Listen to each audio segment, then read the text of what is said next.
출발된 사이트 2부 시작합니다. 시청자 여러분 안녕하세요. 여도은입니다. 네, 안녕하세요. 최인입니다. 네, 간밤 미증시 주말 사이에 정말 다양한 이슈가 있었습니다. 물가 지표도 괜찮았고요. 그 괜찮다라는 게 인플레이션에 대한 우려를 촉발할 만한 수준은 아니었다라는 거죠. 그리고 발표됐었던 다양한 실적들, 특히나 금융주의 실적이 3분기 축포를 터뜨리면서 전체적인 시장을 기대하게 만들었습니다. 반면 테슬라의 로보택시가 공개가 됐는데 공개도 지연이 됐어요. 그러면서 구체적으로 정말 이게 언제 상용화가 될지 기술이 어느 정도인지 가늠할 만한 내용들이 없으면서 테슬라의 주가는 9% 가까이 하락을 했습니다. 우리가 예상했던 대로 기대감이 너무 컸다 보니 실망도 컸던 테슬라인 것 같은데 네. 과연 오늘 국내 증시 안에서 2차 전지, 자율주행주 제대로 급제동 걸릴 것인가 라는 부분도 관전 포인트로 좀 지켜봐야 될 것 같습니다. 네, 자 그렇다면 시장에 오늘도 챙겨볼 만한 이슈들이 참 많은데요. 오늘도 딜사이트 2부, 딜사이트 경제TV 2부는 단야 선생의 1도 양단으로 시작하겠습니다.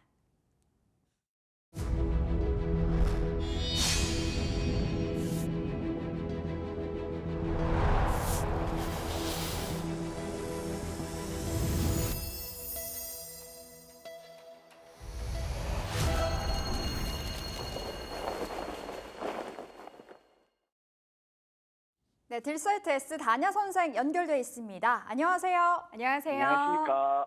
네, 지금 자리에서 시장 어떻게 봐야 될까요? 일단 뉴욕 증시 너무 좋은 흐름 보여주고 있는 가운데 조금은 쉬어가는 모습을 보여주고 있기도 합니다만 실적도 잘 나와주고 있고요. 국장까지 좀 확장해서 이야기 들어봐야 되겠습니다. 일단은 뉴욕 증시 어떻게 보셨나요? 미국 증시는 항상 우리가 강조하는 게 M7 주가를 지켜보자라고 말씀드렸어요. M7 기업 주가들은 신고가를 경신한 주식들이 나오고 있고 또 박스권 상단을 돌파 후에 박스권을 지지하는 그런 모습들을 보여주기 때문에 미국 시장 추세는 아직 살아있다 이런 말씀드렸고요. 가장 큰 거는 국내 시장과 미국 시장의 차이점은 미국 시장으로는 전 세계 자금이 지속적으로 몰려가고 있고 시장을 이끌어가는 M7 주도주들의 추세가 살아있다라는 거죠. 그럼 국내 증시는 어떻게 되죠? 자금이 빠져나가는 상태고 시장을 견인하였던 주도주들에 대해서 매도가 급증하고 있기 때문에 국내 증시와 미국 증시는 차별화돼서 반대로 가는 그런 모습들을 보여주고 있다는 거죠. 지난 주말 마감했던 것은 PPI가 둔화돼서 인플레 우려가 완화됐다. 이 부분이 결국에 이제 시장의 모멘텀으로 작용했다라고 말을 하는데 결국에 여기를 보면 지금 상황에서 봤을 때 인플레이션이 일어날 가능성이 있다고 보세요? 인플레이션이요? 네.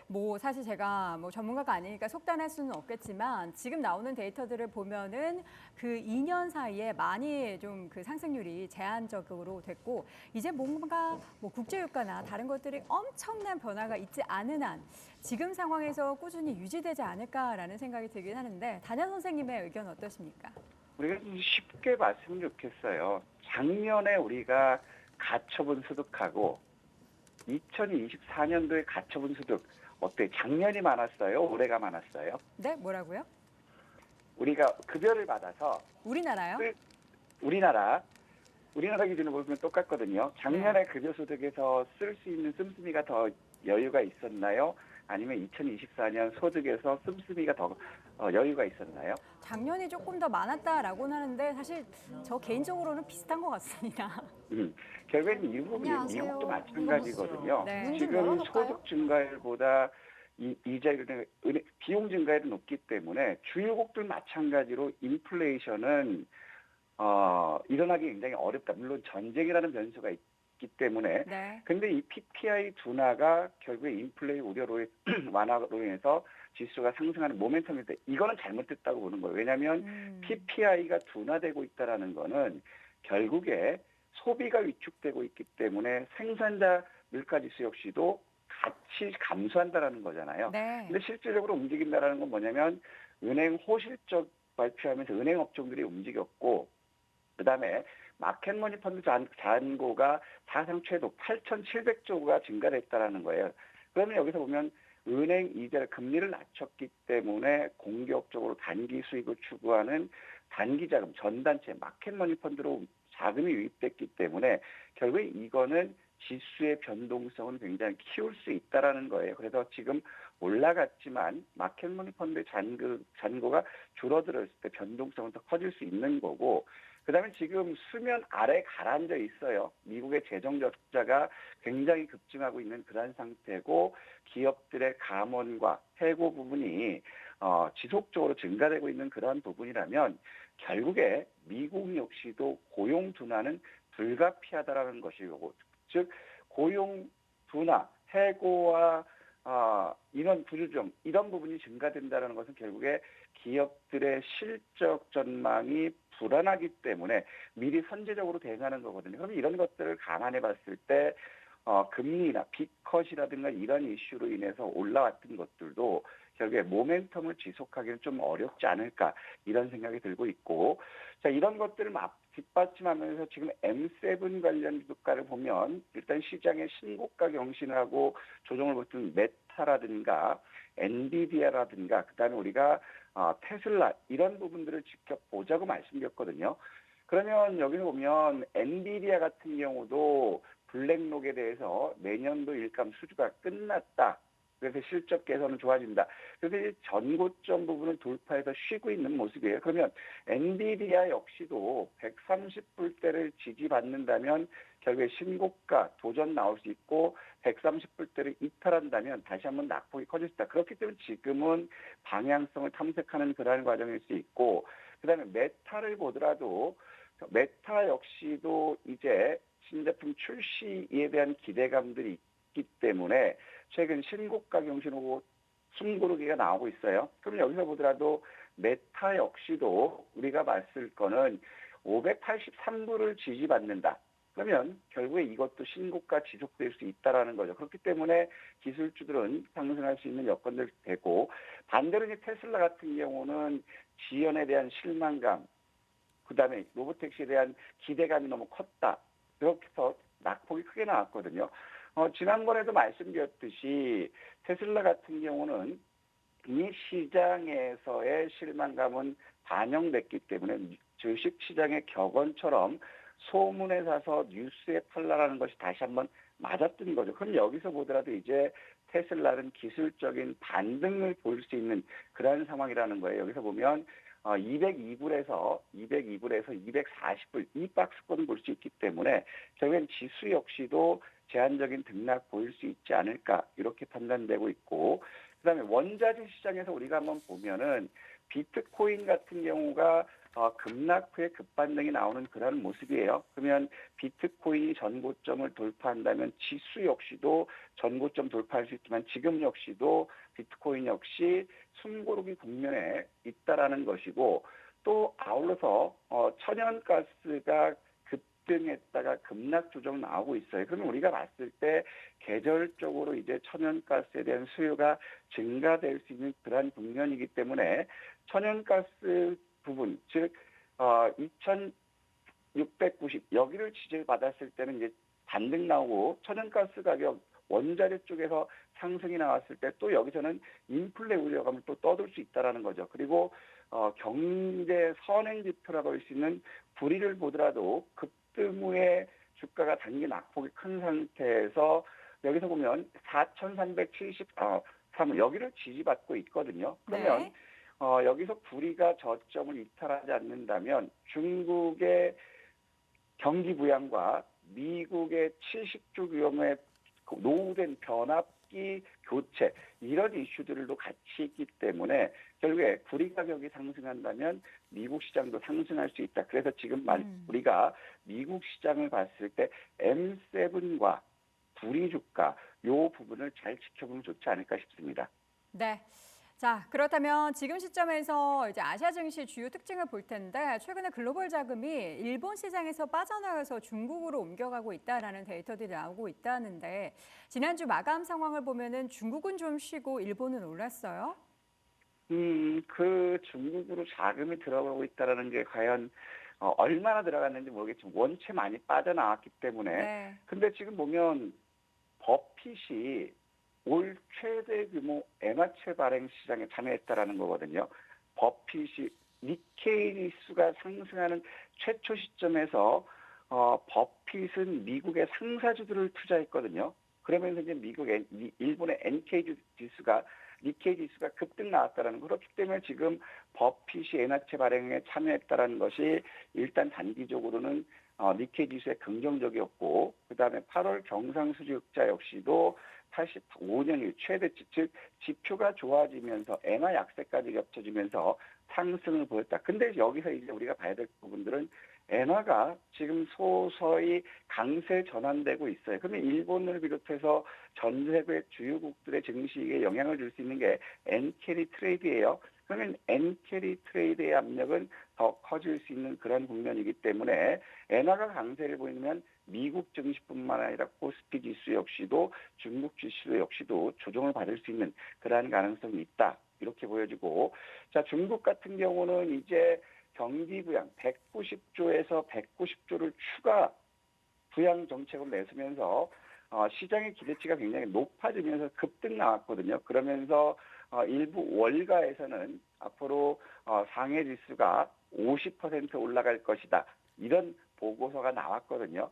하지만 이제 정부에서 380조에 대해서 재정 정책을 쓰겠다라고 했는데 세부 디테일이 없다라는 거예요. 그래서 이거는 시장에서는 과연 380조를 집행할 것이냐, 말로만 할 것이냐, 여기에 대한 실망감이 굉장히 높아졌기 때문에 주가가 많이 빠졌다라는 것이고, 월드뱅크에서도 역시도 내년 성장률을 둔화할 것 전망되고 있고, 그 다음에 중국 기업들의 3분기 실적 역시도 부진할 거라는 거예요. 그래서 이제 심천이나 상해나 항생 지수를 보면 저점 대비 40%나 급등했다가 지금 고점 대비 약 15% 정도 하락 조정을 보인 거거든요. 그러면 최근 저가를 지지하는 그러한 국면을 보이는지를 봐야 될 것 같아요. 그래서 중국 증시는 제 개인적인 판단을 본다면 최근 급등 급락이 나왔던 저가를 지지하면서 고점까지 오라는 그런 박스권으로 주가가 움직이지 않을까 이렇게 생각됩니다.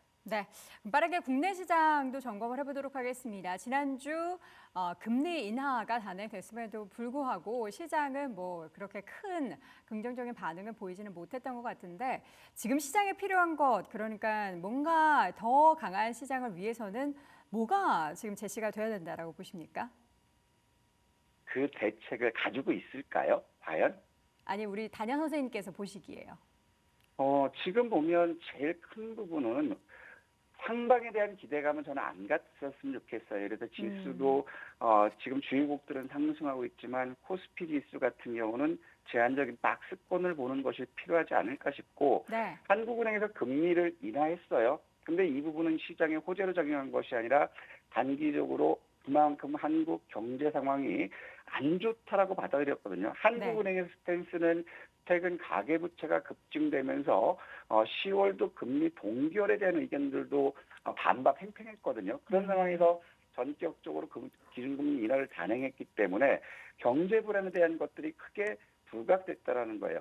하지만 여기서 우리가 봐야 될 부분들이, 원화가 최근 원달러 환율이 1,320원까지 왔다가 다시 1,354원까지 반등했다가 다시 1,351원이거든요.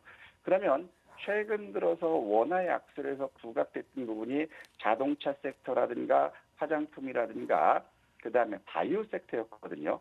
그러면 지금 자동차 섹터들은 원화 약세가 전환됐음에도 불구하고 오히려 움직임이 없었다. 그러면 자동차 섹터들은 반등이 나올 수 있는 그러한 기대감 가지고 있다라는 건데, 지수가 크게 상승하기 어려운 이유는 이거예요. 삼성전자, 지수를 이끌어왔던 삼성전자가 실적 부진하고 있고, 그다음에 SK하이닉스의 실적 발표가 남아있는데 여기서 시장에서 기대할 수 있는 그런 수치가 나오지 않을 거라는 거거든요. 그런 상태에서 북한 영공에 국내 무인기가 들어갔다. 그래서 북한에서는 포발사까지 하고 굉장히 남북 관계가 굉장히 급냉된 상태거든요. 이로 인해서 외국인들이 반도체들을 집중적으로 매도하고 있는 그런 상태, 즉 수급이 불균형 상태, 매도가 증가한 상태이기 때문에 하락 압력은 커지는 거고, 제일 큰 부분은 저는 부채 역습이라고 계속 말씀드리고 있거든요. 이 부분을 해결하지 못한다면 국내 경기는 일본의 잃어버린 30년 이미 진입했다고 저는 보고 있는데 이것이 단적으로 나타나는 부분들이 대출 연체율이 급증하고 있어요. 이로 인해서 주택 경매가 신청 건수가 급증하고 있다는 거죠. 이것 때문에 국내 경제 여건은 소비가 더 위축될 수밖에 없다. 그래서 이 부채 부분을 해결하지 못한다면 결국에 국내 증시는 그렇게 낙관적으로 보기는 어렵다. 이렇게 판단됩니다. 네. 그렇다면 수급은 어떠한 또 변화가 있는지 빠르게 체크해 보도록 하겠습니다. 지금 보면 10월 누적 지금 상태를 보더라도 네.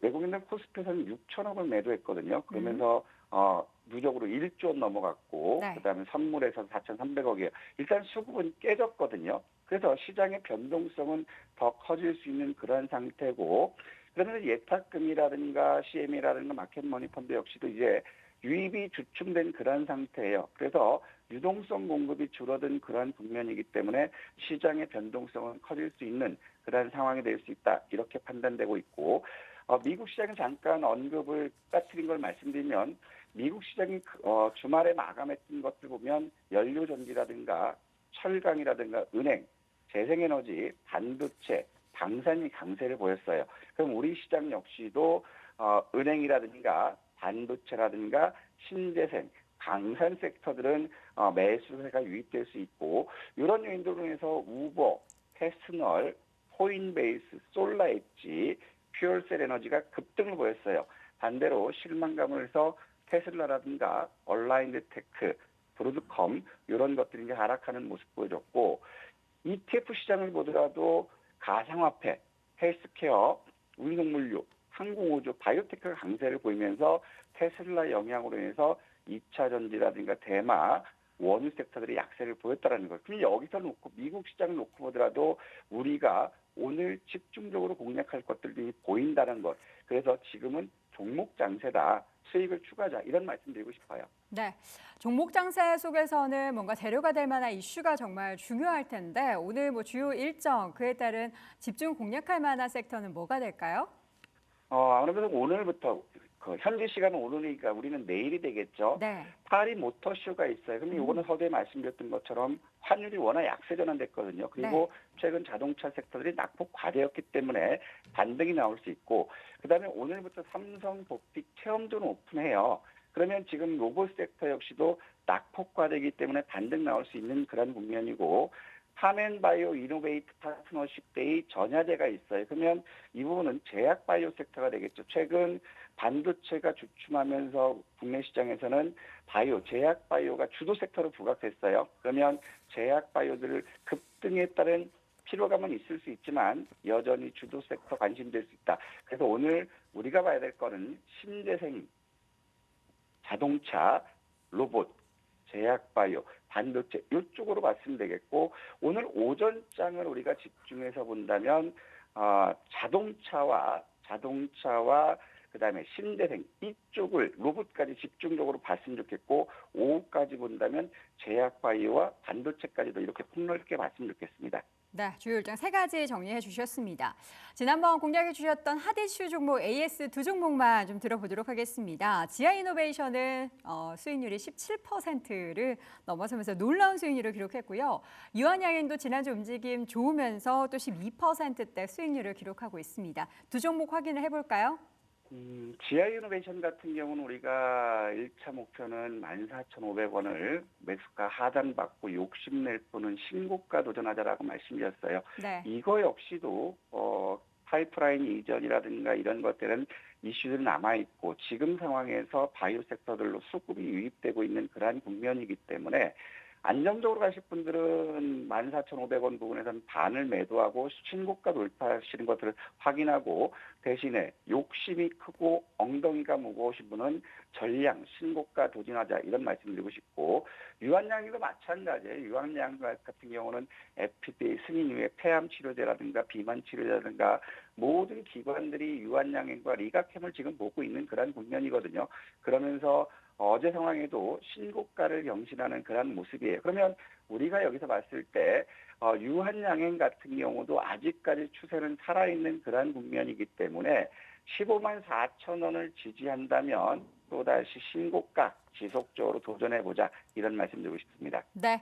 자, 그러면 오늘 주목해야 할 핫 이슈 종목이 기대가 됩니다. 어떤 종목에 좀 눈독을 들여볼까요? 자동차 쪽 오늘 파리 모터쇼라든가 그다음에 현대차 인도 IPO 관련 이슈들 많이 나와서 요것 할까 아니면 바이오 쪽을 지속적으로 고민을 정말 많이 했거든요. 네. 그래서 썩어도 준치라고 금리 인하가 되면서 미국 바이오 생물 바이오법 기대되고 그러면서 그냥 우리나라에서는 주도주로 바이오가 올라왔다. 그렇게 되면 바이오 이슈는 좀 지속되지 않을까 싶어서 네. 신고가 종목이에요. 퓨처캠이라든가 큐리언트, 바이넥스 이쪽을 봤으면 좋겠는데 큐리언트는 저희가 이제 가지고 있는 거기 때문에 그냥 말씀만 드리는 거. 신고가 종목 공격적이신 분들은 퓨처캠 같은 경우는 봤으면 좋겠지만 안정적으로 보실 분들은 우리 큐리언트를 보자. 이제 바닥권에서 반등 나오고 있고 그다음에 인상에 대한 기대감들이 남아있는 상태거든요.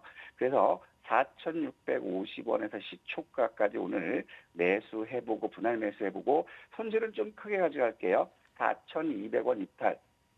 요거를 손절 기준으로 보시고 목표가는 6,500원까지 한번 높게 보자 이런 말씀드리고 싶습니다. 네, 금리 인하 관련한 수혜를 기대할 수 있는 또 미국의 생물보안법 관련한 수혜 여전히 기대가 되고 있는 바이오 중에서 골라주셨습니다. 퓨처캠, 큐리언스, 바이넥스 이 세 종목 가운데서 오늘자 핫이슈 공략 종목의 탑픽은 큐리언스 말씀해 주셨고요. 목표가는 6,500원, 손절가는 4,200원 제시해 주셨습니다. 자, 시간은 단일가 종목입니다. 지난주에 저희가 그 한강 작가의 노벨 문학상 수상 얘기하면서 이런 종목들 테마성 움직임이 나타날 것이다 했는데 너무 급등을 해서 참 약간 우퍼습니다. 네, 정말 웃었어요. 그래서 네. 놀림목에서 트레이딩 매수 좀 나서라 이런 말씀드렸었는데 네. 오늘도 마찬가지예요. 지금 노벨 문학상 수상하면서 국내뿐만 아니라 일본, 유럽, 미국까지도 풍기 영상이 나와서 인쇄소들이 24시간 돌린다 이런 얘기가 나오고 있거든요. 네. 그래서 이 이슈가 있기 때문에 시간에서도 관련주들이 부각되는 그러한 모습이에요. 대장은 예스24라든가 그다음에 컴퍼니 K라든가 한세 예스24 홀딩스가 대장이기 때문에 공격적인 분들은 대장을 봐야 되겠지만 상대적으로 더 올랐던 것이 다산 네트워크스라는 밀리의 서재예요. 특히 다산 네트워크스는 새롭게 한강 관련주로 부각됐고 또 공교롭게도 미국에서 트럼프 지지율이 높아진다. 그러면서 이제 재건주들도 같이 먹고 있거든요. 그럼 다산 네트워크스는 겹 이슈 종목이고 더 새롭게 출발하기 때문에 한번 이쪽으로 봤으면 좋겠고 그다음에 원화 약세로 인해서 자동차 쪽을 보자라고 했는데 공교롭게도 전일 장중이죠. 싱가포르 국부펀드 블랙록이 현대차 IPO 투자한다. 이런 기사가 나왔어요. 그래서 시간에서 화신과 서현이와 이런 것들이 이제 반등 나왔는데 네. 자동차 섹터는 가격 부담이 없어요. 낙폭과되기 때문에. 그래서 이제 바이오 쪽을 대체할 수 있는 쪽이 자동차 쪽으로 하면 되지 않을까. 한번 이런 쪽 보면 가격 메리트이기 때문에 안전하게 접근하실 수 있지 않을까 싶습니다. 네, 오늘 포인트 중에서 자동차 관련한 이야기를 우리 단양 선생님께서 자주 언급하셨다라는 부분 그리고 바이오, 썩어도 준치라는 표현을 쓰시긴 했지만 계속해서 신고가 경신하고 있는 섹터에 대한 관심도 계속해서 눈여겨보고 계시다라는 점도 여러분 참고해 주시면 좋겠습니다. 자, 지금까지 단양 선생의 1도 영단 함께했고요. D사이트S 단양 선생 함께했습니다. 고맙습니다. 네, 감사합니다.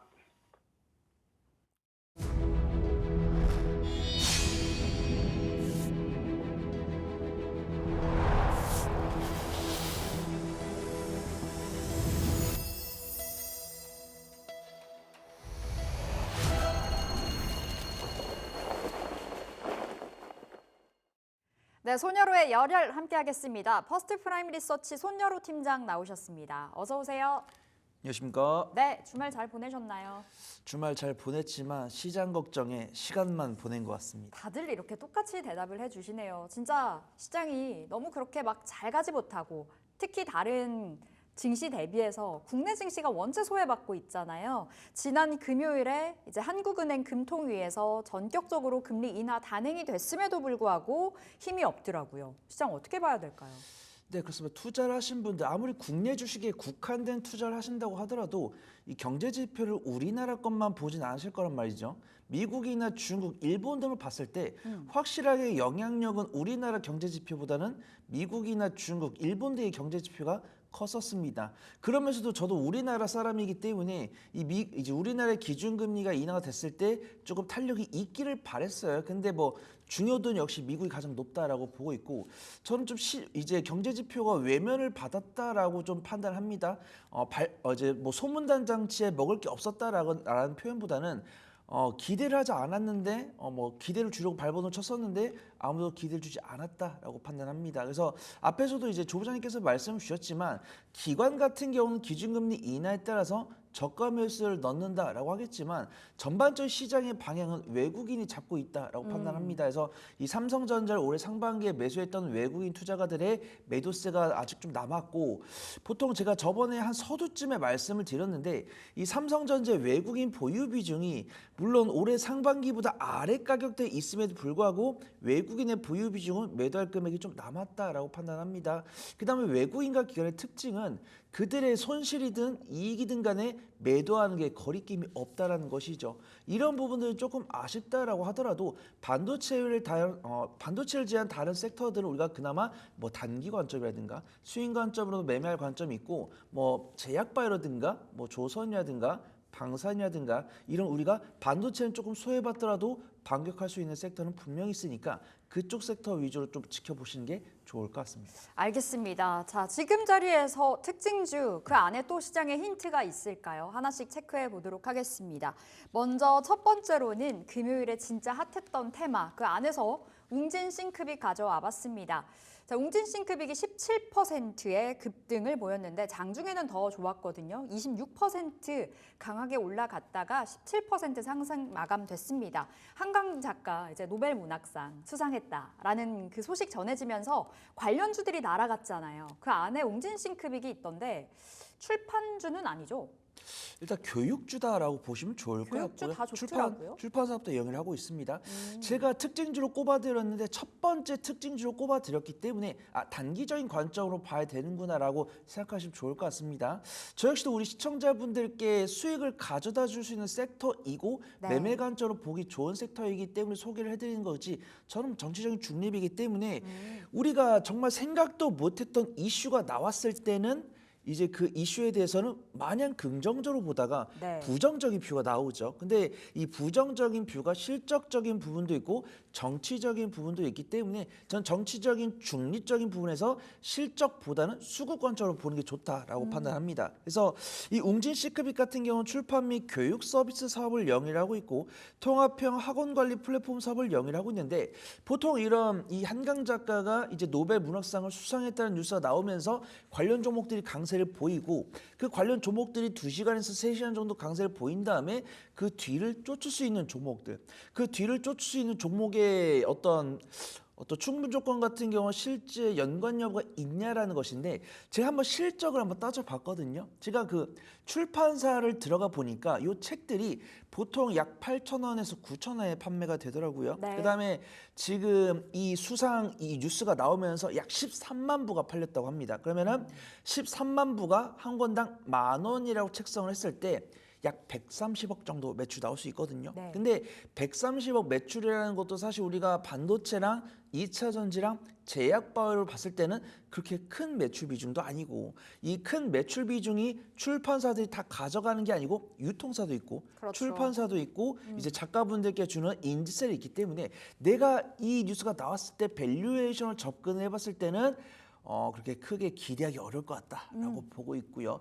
그다음 확실하게 이 세계에서도 글로벌적으로도 팔리겠지만 글로벌적들은 사실 책보다는 이북을 통해 볼 수가 있습니다. 그래서 국내에서는 아까 우리 부장님이나 다른 분들도 계시다시피 이제 책방에서 책을 살 수도 있고 아니면 중고 책방도 매진을 하는데, 우리가 생각할 수 있는 매출은 약 200억대가 안 넘는 수준이고, 이북이라고 했을 때는 2부 가격은 한 3,500원, 4,000원 정도 되더라고요. 그래서 2부까지 했을 때도 우리가 뭐 몇천억 단위 이 정도는 실적을 기대하기는 어려우니까 단기 매매 관점으로 보는 게 맞다라고 판단하고 있고요. 예스24나 뭐 예림당 이런 종목들 이미 점상을 갔기 때문에 접근하기 어렵다라고 판단되고 있고 유통이라든가 교육이라든가 웹툰 쪽에서 실제 연관성을 갖고 있는 종목을 봐야 된다라고 판단되고 있는데 DNC 비디오 같은 경우 제가 예전에 소개를 드린 종목이고 그 종목들을 제외했을 때는 웅진과 웅진 시크빅을 봐야 되는데 웅진 같은 경우 시가총액이 1,000억이 안 되고 웅진 시크빅 같은 경우 시가총액이 2,000억이 넘기 때문에 웅진 시크빅을 보는 게 상대적으로 안전할 것 같다 그렇게 보고 있고요. 네. 웅진 같은 경우가 출판사 창비의 지분을 보유하고 있습니다. 지분을 한 55% 정도 보유하고 있더라고요. 그다음에 웅진 시크빅 같은 경우는 2분기 흑자 전환된 다음에 3분기까지도 흑자 전환에 유지하고 있는 모습입니다.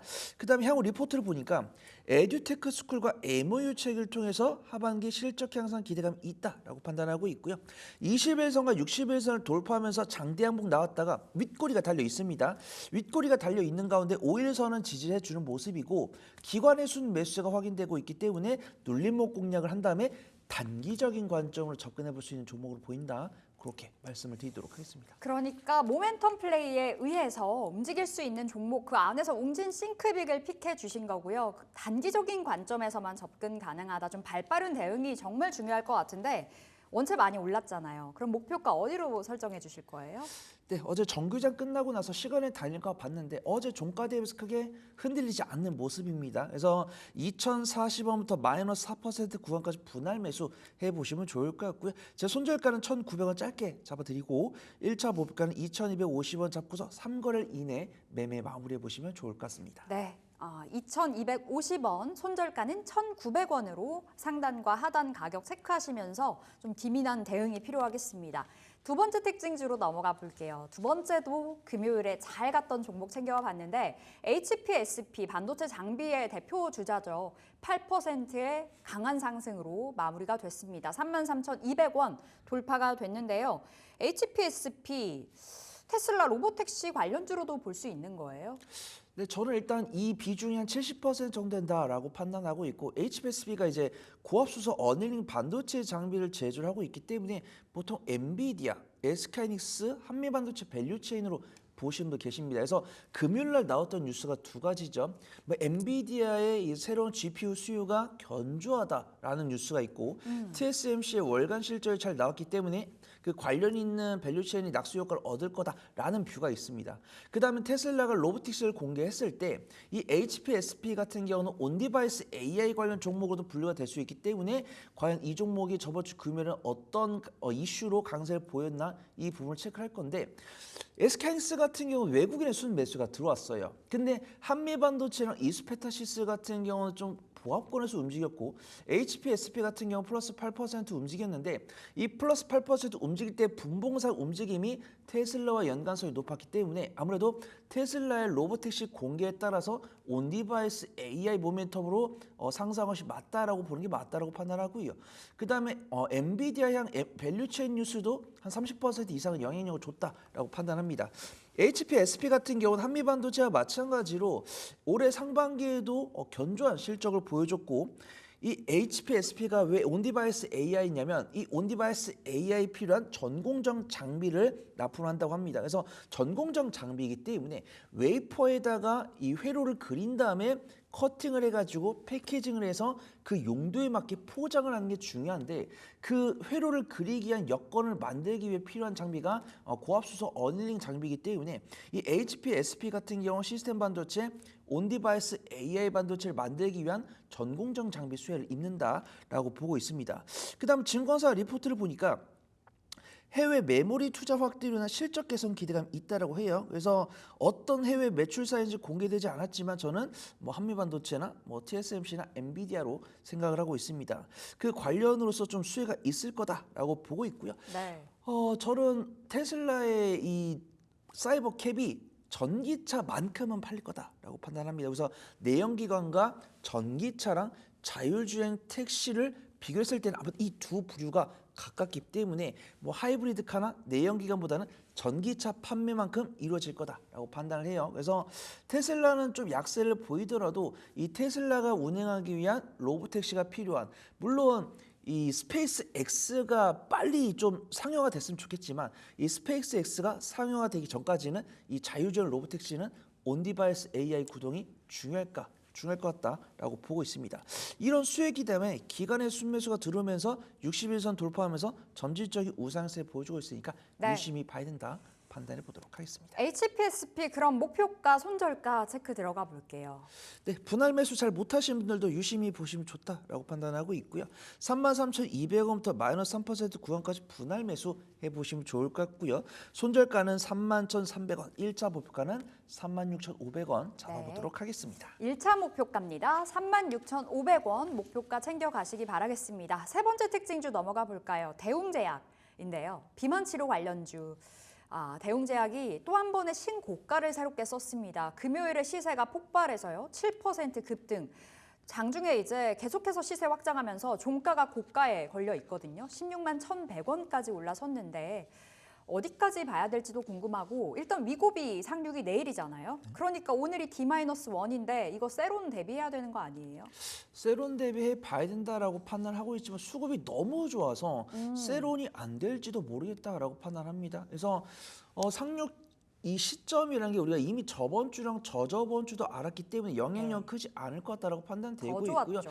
저는 그때도 뭐 D&D 파마텍이라든가 어떤 다른 비만 당뇨 치료제 소개를 드릴 때도 이 위고비 일정 우리가 너무 명확하게 알기 때문에 네. 세론 관점으로 보려고 했었는데 오히려 외국인과 기관의 매수가 들어있기 때문에 봐야 된다라고 말씀을 드렸고요. 우리가 원래 비만 당뇨 치료제로 알고 있지 않았지만 새롭게 비만 당뇨 치료제라고 옷을 입은 종목들이 오히려 외국인과 기관의 순매수가 크게 들어왔기 때문에 우리는 유심히 봐야 된다라고 네. 판단됩니다. 그래서 대웅제약은 이미 제약바이오 관련 종목이다라고 알고 계신 분들도 계시겠지만 저는 누누이 말씀드리잖아요.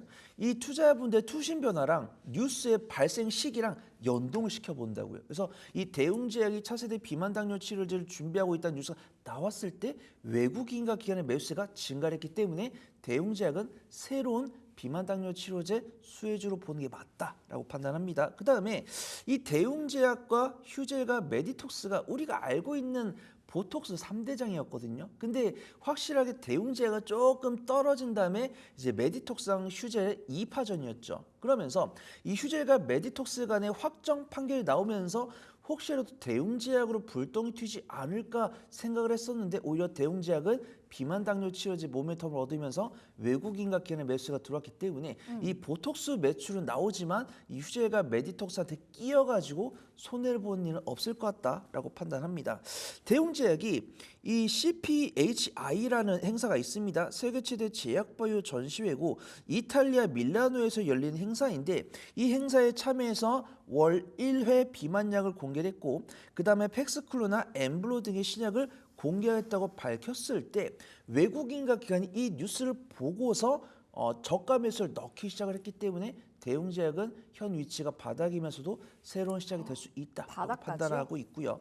지금 대웅제약 같은 경우는 12개월 선행포가 18.58입니다. 그래서 우리가 알고 있는 비만 당뇨 치료제 중에서 퍼가 나오는 종목이 몇 개 없는데 네. 우리가 가장 유심히 알고 있는 종목이 한미약품이죠. 한미약품 같은 경우도 12개월 선행포가 60이고 삼성바이오스나 셀트리온 이런 종목들도 40이 넘어가고 우리가 이제 실적이 나오고 있는 유한양행이나 오스코텍 같은 경우도 30이 넘어가기 때문에 대웅제약은 일봉만 봤을 때는 상당히 부담스러우지만 주가 수익비율로 봤을 때는 저평가 국면에 있는 게 맞는 것 같다. 그렇게 소개를 드리도록 하겠습니다. 정말 많이 올랐다고 생각했는데 여전히 저평가라고 해석을 해주셨습니다. 지금 자리 목표가가 굉장히 중요할 것 같아요. 신고가 같잖아요. 네. 그럼 업사이드 노려본다면 목표가 어디까지도 내다보세요?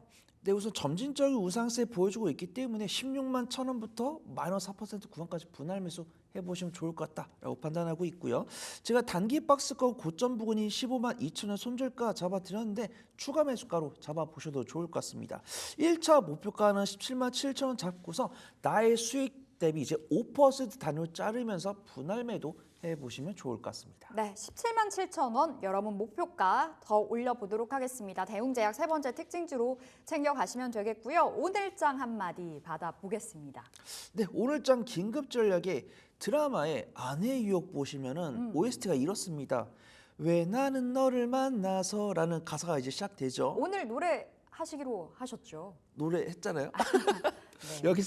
여기서 나는 투자자 우리고 너는 삼성전자라고 볼 수 있습니다. 저번 주 금요일부터 삼성전자 말씀을 드리고 있는데 어떤 밸류에이션이나 뭐 저 PBR 이런 것들로는 의심할 바가 없습니다. 근데 우리가 가장 중요한 거는 보유 기간을 줄이면서 수익을 내는 거잖아요. 근데 이 보유 기간을 줄이면서 수익을 내기 위해서는 이 삼성전자가 앞으로 보여줄 수 있는 성장 모멘텀과 외국인과 기관의 수급을 봐야 되는데 그런 것들이 개선되지 않는 모습입니다. 삼성전자 실적을 발표한 게 2주 전인데 그 시점 이후로 HBM 관련해서 어떤 입장을 내놓고 있지 않고 이재용 회장도 귀국하시면서 기자분들이 이야기를 했는데 이야기를 안 했다라고 합니다. 그래서 이 삼성전자 HBM3E 18단과 12단 관련해서 콜테스트 통과하고 있는 게 통과를 하면서 엔비디아로 수주를 받았을 때 저는 긍정적으로 말씀을 드릴 수 있을 것 같고 이 뉴스가 나오기 전에 외국인과 기관의 저가 매수가 들어오는 것을 확인하셔야 그때 우리는 삼성전자에 대해서 긍정적으로 말씀을 드릴 수 있을 것 같다. 그렇게 말씀을 드리도록 하겠습니다. 알겠습니다. 오늘도 삼성전자 이야기 들어봤고 오늘장 전략이 뭐라고요? 왜 나는 너를 만나서였습니다. 네, 알겠습니다. 아니 헤어스타일도 오늘 굉장히 멋지다는 평을 많이 듣고 계시네요. 요즘 감사합니다. 계속해서 좀 미남으로 거듭나고 계시는 것 같은데 예, 앞으로도 힘 써주시기 바라겠고요. 오늘의 열혈주를 받아볼 시간입니다. 최근에 흐름이 굉장히 좋아요. 주시는 열혈주요. 오늘은 어떤 종목 준비해 오셨어요? 네, 많은 분들께서 잘 모르고 있다기보다는 많이 까먹은 SY 스틸텍을 좀 소개를 드리려고 하는데요. 우크라이나 재건 관련 수혜가 될 수 있는데 네. 우크라이나 재건 모멘텀이 붙은 게 굉장히 재밌습니다. 앞에서 이 다산 네트워크스 이야기를 하셨잖아요. 예, 예. 그래서 이 다산 네트워크스를 잘 보니까 이 온라인 2부 유통 사업을 하고 있는 리디북스의 지분을 다산 네트워크스가 갖고 있어가지고 그 종목들이 강세를 보이다 보니까 우크라이나 재건 관련은 좀 온기가 온 것이 아닌가 판단됩니다. 이 SY 스틸텍 같은 경우는 데크플레이트 제조 판매업을 영위하고 있어서 이 데크플레이트는 건물을 지을 때 바닥을 다진 다음에 이제 시멘트로 공구리를 한다고 하죠. 이 공구리 할 때 우리가 보통 나무 판때기를 댔었는데 이 나무 판때기를 대체하는 물품을 데크플레이트라고 합니다. 그래서 우크라이나 재건 관련 종목이다라고 볼 수 있고요. 지금 솔직히 이 우크라이나 재건 관련 종목들의 탄력은 트럼프 대선 후보의 지지율이 올라갈 때 강합니다. 그래서 네. 지금은 다시 5대5 관점으로 왔지만 저번 주 금요일에는 트럼프 대선 후보가 해리스 대선 후보보다 지지율이 약 10% 넘었어요. 그러다 보니까 이 우크라이나 재건을 유심히 보고 있었는데 이 다산 네트워크스가 이 한강작과 관련 모멘텀으로 강세를 보이다 보니까 우크라이나 재건 관련 종목들로 낙수효과가 온 겁니다. 근데 이 우크라이나 재건은 사실상 해리스 후보가 대통령이 되든 트럼프 후보가 대통령이 되든 간에 반드시 수혜를 입을 수 있는 섹터인데 누가 대통령이 되냐에 따라서 수혜 시점이 누가 먼저 다가오냐 이 부분을 들 수 있습니다. 근데 공교롭게도 이 우크라이나 재건 관련 종목들이 기술적 위치가 눌림목을 만들면서도 외국인과 기관의 픽을 받고 있다는 것이죠. 그래서 시가총액 1,000억 원이 넘으면서도 흑자 기업을 유지하고 있으면서도 단기적인 변동성이 가장 강한 종목은 SY 스틸텍이고 저번 주 금요일 같은 경우 외국인의 순매수가 들어왔기 때문에 단기 관점으로 볼 수 있지 않을까 네. 그렇게 소개해드리도록 하겠습니다. 오늘의 열혈주도 단기 관점입니다. 그럼 SY 스틸텍 목표가 어디로 설정해 주실 거예요? 네, 매수가는 제가 4,425원에서 마이너스 3% 구간까지 분할 매수해 보시면 좋을 것 같고요. 손절가는 4,250원, 1차 목표가는 5,000원 잡아보도록 하겠습니다. 알겠습니다. 5,000원 그리고 하단은 4,250원으로 체크해 보시면 되겠습니다. 자, 손여루의 열혈 여기서 보내드릴게요. 말씀 고맙습니다. 감사합니다. 여도원의 주식 이야기 여의주 오늘도 시작하도록 하겠습니다. 오늘은요 지난주에 투자자분들에게 실망감을 안겨준 종목 가운데 하나인데요. 삼성전자 아니고요. 삼성전자는 워낙에 많이 했기 때문에 HLB 그룹주 이야기를 해볼까 합니다. 제가 아마 약 2주 전이었을 거예요. HLB 관련한 이런 다시 한번 재도전하는 것에 대한 이야기들을 쫙 정리를 해드렸던 영상이 있었는데 그 아래 댓글에도 이제 많은 투자자분들이 워낙에 관심이 많은 종목이기 때문에 응원 댓글 그리고 이제 앞으로에 대한 청사진을 엄청나게 기대하고 있다라는 댓글들을 많이 봤습니다. 그래서 오늘도 HLB 신약 재심사 다시 한번 제목으로 들어가도록 할게요. 클래스 2 관련해서 과연 우리가 너무나 기대감을 많이 가진 것은 아닌지 이게 과연 클래스 2 분류가 악재일까에 대해서 여러분 한번 고민해 보세요. 회사 측에서도 클래스 1이 될지 2가 될지에 대한 이야기를 안 했어요. 근데 중요한 거는 기대를 살짝 하게 만든 이유 중에 하나가 우리는 다 준비돼 있어요. 라고 하면은 이거 되게 빨리 낼 거니까 다 준비한 거 아니야? 라고 우리가 완전 프레임을 만들 수도 있잖아요. 그런 것에 있어서 이제 사실 시기상의 문제지 되면 되는 게 아닌가라는 그런 생각을 저는 해서 오늘 하나씩 지금 문제가 뭔지 정말 이게 문제인지를 점검해 보도록 하겠습니다. 자, 2주 전에 저희가 여의주에서 다뤘던 내용입니다. 통과만 되면 진짜 좋은 거 아닌가요? 이게 올해 안에 되면은 물론 빨리 되면 좋지만 이왕지사 빨리 되면 좋지만 안 되는 것보다는 낫잖아요. 그러면 클래스 1이던 2던 괜찮은데 이제 1은 조금 이제 간략한 거라면 2는 조금 더 뭔가 점검을 하고 또 체크해야 될 부분들이 많기 때문에 다들 좀 더 불확실성에 노출되어 있다라고 생각을 하시는 것 같습니다. 그때 당시에도 빠르면 11월, 늦으면 3월 빠른 승인 절차를 기대하고 있다라는 게 저는 너무나 기대감을 촉발시켰던 그런 회사 측의 내용이 아니었나 싶습니다. 얼마 전 테슬라 로보택시가 공개가 됐죠. 시장에서는 기대감을 많이 가졌어요. 왜냐하면 일론 머스크의 자신감이 대단했거든요. 근데 실제로 공개가 되고 나서는 그 자신감을 뒷받침해 줄 만한 데이터들을 명확하게 그리고 그 청사진에 대한 우리가 구체적으로 딱 가시성이 있을 만한 내용들을 제시하지 않으면서 실망 매물이 출회가 됐고 주가는 9%대 밀렸습니다. HLB도 비슷한 그런 좀 기대 심리 때문에 발생된 그런 급락이 아닐까라는 생각도 들어요. 관련한 내용들은 여러분들이 이미 알고 있기 때문에 관련해서 혹시라도 보고 싶으신 분들은 2주 전 여의주를 함께 참고해 주셨으면 좋겠고요. 자, 다음 장 보겠습니다. 그래서 지금 HLB의 그 FDA가 간암 치료제 관련해서 클래스 2 분류를 한 게 HLB의 주가를 금요일장 와르르 무너지게 했죠. 이게 지금 1개월 기준입니다. 주가가 뭐 HLB뿐만 아니라 생명과학, 제약, 뭐 테라퓨틱스, 파나진 할 것 없이 모두 많게는 20%까지 한 달 사이에 급락이고요. 그게 이제 그동안에는 좀 버텨냈다가 올랐다가 하는 모습 보였다가 지난주에 많이 좀 하락을 했습니다.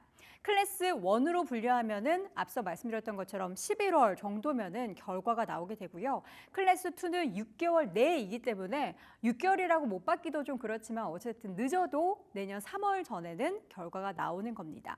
클래스 1에 대한 분류 기대가 너무 컸어요. 이 기대를 좀 낮추는 내용들을 회사에서 우리가 클래스 1이던 2던 우리는 자신 있어요 라고 했다라면 기대감을 조금 낮출 수 있게 하지 않았을까 싶은데 너무나도 이제 빠른 승인을 기대한다라는 얘기를 했는데 왜 그러면 클래스 2로 분류가 됐는지 그 이유가 중요한데요. 지금 명확하게 이야기할 수는 없지만 추정되고 있는 내용이 임상 데이터를 추가적으로 제출했어요. 앞서서도 여의주 그 자료에도 보여드렸었던 내용인데 지난 봄에 있었던 미국 암학회에서 발표된 그 역대 최장의 생존 데이터를 추가적으로 포함하면서 뭐 FDA 입장에서도 이 내용이 추가됐으니까 관련해서도 검증을 좀 해봐야 되고 체크를 해봐야 되는 부분들이 있기 때문에 이게 요거 데이터 추가 제출로 인해서 클래스 2로 분류될 수밖에 없었다라는 것으로 지금 추정이 되고 있습니다.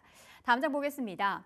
지금 그러면 늦어도 이제 3월 20일 명확하게 날짜를 찍자면 3월 20일 내에 신약 허가 관련한 여부가 결정이 땅땅땅 나오는 건데 허가까지 이제 임상병원이나 캄렐리주맙 생산 공장 중국 관련한 그 기업이죠. 실사가 남아 있습니다. 항서제약은 지난 5월부터 CMC 분야의 전문 인력을 대거 투입해서 관련한 신약 허가 본심사 재개 후에 모든 심사를 빠르게 진행하기 위한 노력들을 하고 있고요. 기존에 허가되지 않은 2개 약물의 이게 병용요법이기 때문에 지금 상황에서 항암제 특성상 이후 적응증 확장을 고려해서 면밀한 검토는 당연하다라는 이야기를 회사에서 하고 있습니다.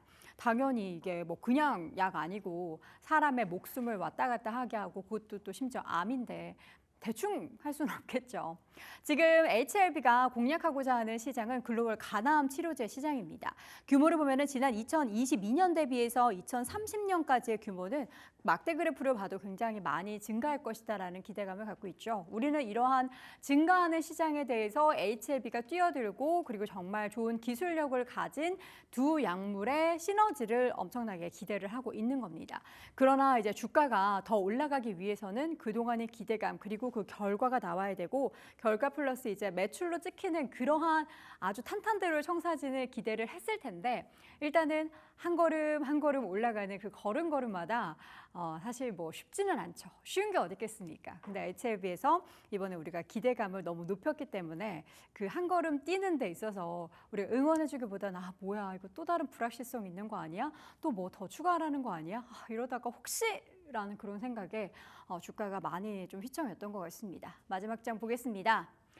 자, 그래서 지금 제2의 렉라자 만들기 진짜 어렵다. 이게 두 번째거든요. 이번에 도전하는 게 간단하지 않아서 사실 신약 허가가 너무 어려운 거고 그렇기 때문에 신약 관련한 허가 내용들이 뭔가 시장에 전해지면 허가도 되기 전에 기대감의 주가가 그렇게 폭발적으로 올라왔던 겁니다. 요 데이터는요. 앞서서 그 생존기간 관련한 데이터가 있길래 가지고 왔는데 사실 뭐 이런 데이터가 리포트에 있어도 너무나 의학적인 그런 용어도 많고 그렇기 때문에 저는 그냥 저 막대 그래프 숫자만 봤어요. 이게 이제 HLB의 약에 대한 뭐 생존 기간이니까 길다라는 거겠죠. 23.8이라고 하니까 길다라는 거겠죠. 다른 경쟁사 대비해서 생존 기간이 길다 정도로만 이해하시면 될 것 같고요. 쭉 정리를 다시 한번 해드릴게요. 자, 클래스 1은 간단한 수정만 거치면 허가 가능성이 높았기 때문에 다들 이쪽을 기대했습니다. 그러나 클래스 2로 선택이 된 거는 추정을 하는 거지만 어쨌든 추가적인 자료가 더 제출이 됐기 때문에 그것에 대한 검증이 필요하다라는 거고요. 클래스 2 같은 경우에는 제조시설 관련한 후속 평가나 공정의 성능을 검증을 합니다. 근데 이 부분에 대해서는 뭐 항서제약 측에서도 그렇고 다 준비가 됐다라고 하고요. 그리고 지금 백인 비율 높은 지역에 실사를 하지 못한 점도 좀 문제가 되고 있는데 여기에서 또 다른 발목 잡을 요소 중에 하나로 지금 걱정을 하는 거는 지금 미중 갈등이 너무나 있기 때문에 항서제약이 중국 회사잖아요. 그래서 이게 또 승인에 영향을 주는 거 아니냐라는 우려도 하고 있습니다. 자, 최종 허가를 받을 시에는 렉라자에 이은 국내 2호 항암제가 탄생하는 건데 과연 HLB, 우리를 이렇게 노심초사하게 한 만큼 내년 봄에 좋은 소식을 들려주게 될지 앞으로의 추이 그리고 들려오는 소식들 잘 지켜보도록 하겠습니다. 자, 오늘 여의주에서는 HLB 관련한 이야기를 나눠봤습니다.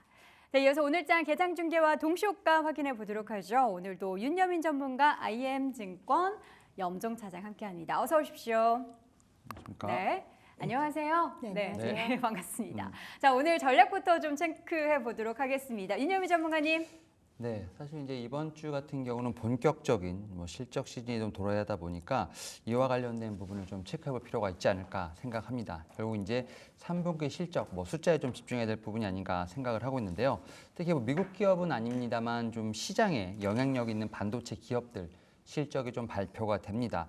16일에는 네덜란드에 있는 반도체 장비 회사죠. ASML. 그다음에 17일 같은 경우는 대만 반도체 파운드리 회사죠. TSMC가 지금 실적을 공개하는 상황이기 때문에 이와 관련돼서 반도체 섹터에 대한 움직임도 한번 체크해 볼 필요가 있지 않을까라는 좀 생각을 하고 있고요. 여기에 대해서 미국 9월 산업 생산, 소매 판매, 중국 GDP까지 사실 어떻게 보면은 경제 지표까지도 발표되는 상황. 이번 주 같은 경우는 결국 이런 좀 이벤트에 집중하면서 좀 숫자와 관련된 부분에 집중하는 전략 필요하지 않을까라고 좀 말씀드려보도록 하겠습니다. 네, 이번 주에는 실적 발표 내용, 특히나 이제 반도체 관련한 기업들, 굵직한 두 기업의 실적 발표 내용이 공개가 될 예정이기 때문에 가뜩이나 좀 쉽지 않은 반도체 시장에 훈풍을 만들어 줄지 아니면 더 힘들게 하게 될지 여부를 지켜보겠습니다. 염정 차장님. 네, 저도 비슷한 전략을 가지고 있습니다. 네. 이번 주 같은 경우에는 앞서 말씀하신 대로 주요 기업들의 실적 발표도 있고요. 미국 같은 경우는 17일에 소매 판매 발표 그리고 최근에 중국 시장이 우리 시장에 미친 영향이 좀 커졌다라고 볼 수 있겠습니다. 중국에서는 CPI, PPI 그리고 소매 판매 등의 경제 지표들이 이번 주에 연속적으로 좀 발표될 예정이다 보니까 그에 따라서 우리 시장에서 중국의 영향력이 어떻게 또 미칠지 좀 지켜봐야 될 것 같고요. 추가적으로도 실적 발표 한 가지 얘기를 하면은 18일 날 테슬라가 또 실적 발표를 합니다. 테슬라는 지난 시장에서 사실 8% 30% 가까이 급락이 나왔죠. 그에 따라서 우리 시장 2차 전지 종목들이 그간 테슬라에 대한 효과로 한 달여간 좀 상승했던 부분이 어느 정도 좀 반납할지 아니면은 테슬라에 대한 부분을 좀 이겨내고 자체적인 모멘텀으로 2차 전지가 다시 재상승할 수 있을지에 대한 부분도 좀 챙겨봐야 될 것 같습니다. 네. 자, 여러 가지 챙겨볼 부분들이 참 많은 월요일장이 되겠고요. 한 주가 되겠습니다. 지난 한 주 동안 힘든 시장을 잘 견뎌냈던 분들이 이번 주에도 좀 무난했으면 좋겠는데, 자, 과연 동시효과 상황에서의 분위기는 어떤지 먼저 좀 점검을 해보도록 하겠습니다. 지수 먼저 보겠습니다. 코스피 코스닥 양시장은 엇갈리고 있습니다. 코스피 지수는 0.14% 오른 가운데 코스닥은 0.06% 약보합권 출발이 예상이 되고 있습니다. 자, 과연 오늘 시장은 이러한 좀 눈치 보는 변동성이 있을 법한 그런 시장 속에서 섹터별 움직임은 어떨지가 궁금한데, 사실 지난주에 이제 로보택시 공개되고 나서 테슬라의 주가가 9% 가까이 빠졌단 말이죠. 그러면 지금 장 초반에 2차 전지, 자율주행 관련한 기업들 안 좋을 것 같은데요. 지금 상황 어떻습니까? 네, 일단은 어느 정도 좀 매물을 좀 소화하는 과정을 좀 거치지 않을까라는 좀 생각은 하고 있습니다. 사실 이제 말씀하셨던 것처럼 사실 일론 머스크가 지난주에 보여준 어떻게 보면은 이벤트들은 상당히 좀 개인적으로는 좀 대단하다라는 느낌이 좀 있습니다. 특히 이제 주말 사이 스페이스 X까지 어떻게 보면 좀 나온 상황이기 때문에 그런 부분 상당히 좀 대단한 어떤 행보를 보이고 있습니다만, 주시장에서 봤을 때는 이러한 부분들이 좀 상용화되는데 걸리는 시간에 대한 부분들, 뭐 이런 타이밍을 좀 먼저 좀 체크해 볼 필요가 있지 않을까라는 좀 생각은 하고 있습니다. 특히 이제 로보캡이라고 하는, 특히 이제 로보택시라고 하는 관련된 부분들, 뭐 2026년, 7년 얘기가 나오고 있습니다만, 그와 관련돼서 시장 자체는 약간의 좀 의구심이 있지 않나라는 좀 생각을 하고 있고요. 다만 좀 이러한 이벤트와는 달리 지금 이제 3분기 실적이라든지 여기에 더해서 특히 이제 LG에너지솔루션의 큰 계약을 통해서 어떻게 보면 바닥에 한 다짐을 좀 하지 않았나 좀 생각이 있기 때문에, 이와 관련돼서 사실 좀 약간 2차 전지 내에서도 약간의 엇갈림이 좀 있다라고 말씀드릴 수 있을 것 같습니다. 특히 뭐 셀 3사를 중심으로 한 반등, 하지만 뭐 이제 좀 어떻게 보면 양극재, 음극재 쪽에서는 약간 조금의 좀 조정이 나온 상황이기 때문에, 저는 2차 전지에서도 제가 볼 때는 약간의 좀 옥석 가리기가 좀 필요하지 않나 생각을 하고 있고, 하지만 이러한 모든 모멘텀들은 결국은 숫자 3분기 실적과 관련된 부분들, 여기 포워드 가이던스와 함께 좀 같이 체크할 필요가 있지 않을까라는 좀 생각을 하면서, 여전히 좀 바닥은 좀 다졌다라는 저의 뭐 개인적인 생각을 좀 말씀드려 보도록 하겠습니다. 네, 현재 동시효과 상황 분위기는 지수는 비슷하고요. 코스피에서의 주가 움직임 중에서 가장 좀 부진한 거, 오늘 금융주는 별로 안 좋네요. 사실 주말 사이에 이 미국의 금융주 움직임들은 굉장히 좋았죠. 실적이 좋았다 보니까. 근데 국내에서는 그다지 오늘 장 초반에 움직임이 좋지 못하고요. LG에너지솔루션, 삼성 SDI 등의 종목들도 파란불 켜고 있고, 에코프로 그룹주도 마찬가지로 파란불입니다. 그리고 지난주 실망 매물이 출회가 됐었던 HLB도 오늘 장 초반에는 하락 출발 예상되고 있습니다. 특징 종목 뭐 보이십니까? 네, 저는 이제 레인보우 로보틱스가 지금 3%대 강세를 좀 보여주고 있는데요. 로봇주. 네, 로봇주 전반이라기보다 레인보우 로보틱스가 이제 지난 주말 사이에 이제 긍정적인 뉴스가 나왔던 부분은, 뭐죠? 레인보우 로보틱스가 토요타, 일본의 자동차 회사죠. 토요타의 휴머노이드 로봇을 좀 공급했다라는 얘기입니다. 이동형 양팔형 로봇에 대한 부분 납품을 했고, 아무래도 자동차 공정에서 필요한 자동화 과정에서 연계성을 좀 가지고 있다라고 좀 보고 있고요.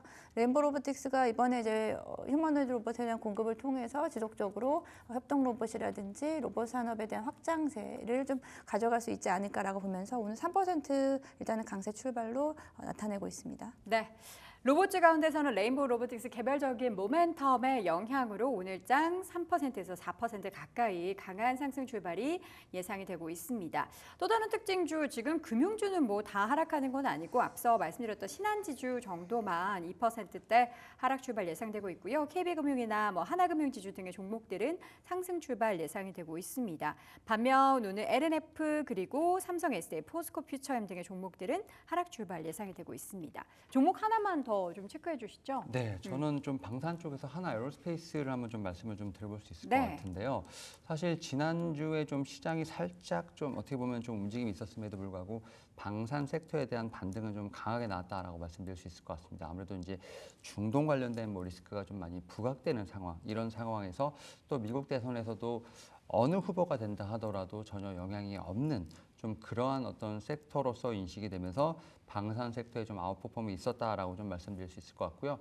그 가운데 하나 에어로스페이스 같은 경우는 뭐 외국인 기관의 매수세가 좀 계속 지속된다는 점에서 봤을 때 어떻게 보면 좀 대장주의 역할을 좀 할 수 있지 않을까라는 좀 생각을 하고 있고요.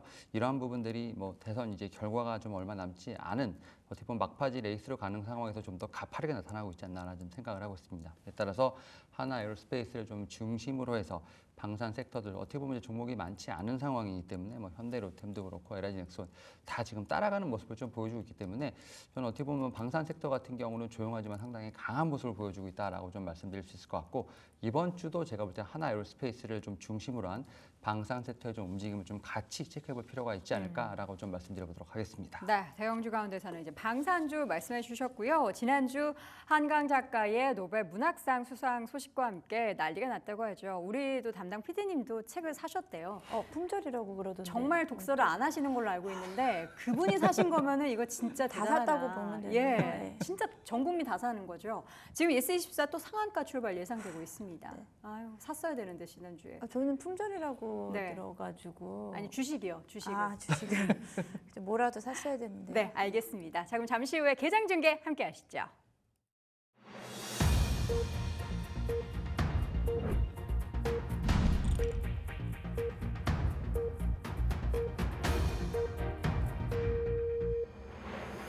딜사이트 경제TV가 대한민국 증시 개장을 알립니다.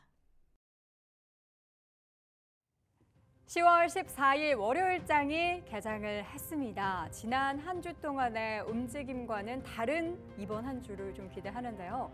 그중에서도 이제 미국의 실적에 있어서의 호실적, 물론 미국과 우리의 실적은 커플링 되고 있지는 않지만 국내에서도 이런 실적에 대한 뭔가 모멘텀을 조금이나마 좀 받았으면 좋겠습니다. 그러나 주말 사이 전해질 로보택시 악재가 일단은 2차 전지를 주춤하게 할 텐데 그쪽에서 빠져나오는 수급은 과연 어느 쪽으로 흘러가게 될지 현재 동시효과 이어서 개장 상황 확인해 보겠습니다. 지수는 코스피가 0.4% 가까이 상승한 2,607선 출발이 나타나고 있고요. 코스닥은 약보합권 출발하면서 0.07% 하락한 770선 등락을 보이고 있습니다. 일단 유가증권 시장에서 삼성전자, SK하이닉스, 반도체 두 종목 모두 상승입니다. 삼성전자의 주가는 0.51%, 그러나 아직은 6만전자 회복은 하지 못했고요. 59,600원 기록이 되고 있습니다. 그리고 SK하이닉스는 1.4%대 상승하면서 18만 8,700원 기록이 되고 있는데 다시 한번 19만 닉스로 회복을 되기를 바라보도록 하겠습니다. 자, 오늘 장 초반부터는 금융주 움직임들 좋습니다. 동시효과에서 신한지주 밀렸는데요. 바로 1% 상승으로 올라섰고요. KB금융도 3%대. 이게 이제 미국 시장의 움직임을 그대로 받는 건지 아니면 지난주에 있었던 금리 인하에 대한 부분이 또 호재로 작용을 하는 건지 다양한 부분에 있어서 기대감을 갖게 하는 움직임이고요. 방산주 LIG 넥스원의 주가는 2%대 강세, 현대로템도 1%대 오름세 출발 현재 기록이 되고 있습니다. 그리고 오늘 시장 가운데서는 일단 2차 전지주들이 전반적으로 좀 쉬어가고 있습니다. LG에너지솔루션 그리고 포스코홀딩스, 삼성 SDI 그리고 포스코 퓨처엠 등의 종목들 일제히 좀 쉬어가고 있는 상황이고요. 가장 하락률이 높은 종목군 중에서도 이런 2차 전지 관련한 종목과 함께 또 화장품주도 일부 눈에 띄고 있습니다. 자, 그리고 코스닥에서의 움직임은 시가총액 상위 종목들 지금 반반입니다. 오르는 종목 반, 내리는 종목 반인데 상승하고 있는 종목은 알테오젠, 소포고르고요. 클래시스, 삼천낭제약, 휴젤 등의 종목들은 상승하는 반면 에코프로 그룹주 두 종목은 모두 1에서 2%대 하락, 그리고 HLB 지난주 11% 급락에 이어서 오늘도 2%대 하락이고요. 리가캠바이오, 엔캠 등의 종목들도 함께 내리고 있습니다. 비만치료제 지난주에 모멘텀을 계속해서 받고 있습니다. 페트론의 주가가 4% 넘게 상승하면서 오늘도 강세 움직임 보이며 5거래일째 상승세 보이고 있고요. ST팜 그리고 앞서 확인했던 레인보우 로보틱스의 주가도 3% 넘게 강한 상승이 나타나고 있습니다. 자, 코오롱 티슈진 움직임 좋고요. 젠백스의 주가도 상승, 그리고 지난주 또 엔터주 이야기했었는데 엔터주 가운데 YG 엔터테인먼트의 주가는 2%대 강세, JYP 엔터테인먼트 0.4% 소폭 오름세, 그리고 일부 콘텐츠 종목들도 상승을 보이고 있습니다. 자, 그리고 오늘 지금 시장에서 급등하고 있는 종목 밀리의 서재 역시나 16%대 급등세 보이고 있고요. 예스24, 한세 S24 홀딩스 두 종목 모두 상한가를 기록을 하고 있습니다. 이러한 또 관련한 종목들은 오늘도 강한 급등세가 펼쳐지고 있다는 것이 확인이 되고요. 자, 양시장 수급 한번 점검을 해보도록 하죠. 외국인과 기관 장 초반에는 엇갈리고 있습니다. 코스피에서는 외국인과 기관의 동반 매수가 나타나고 있는 반면 코스닥에서는 외국인과 기관 동반 매도를 보이고 있습니다. 이 규모는 별로 크지 않기 때문에 그 추이를 조금 더 지켜보도록 하겠고요.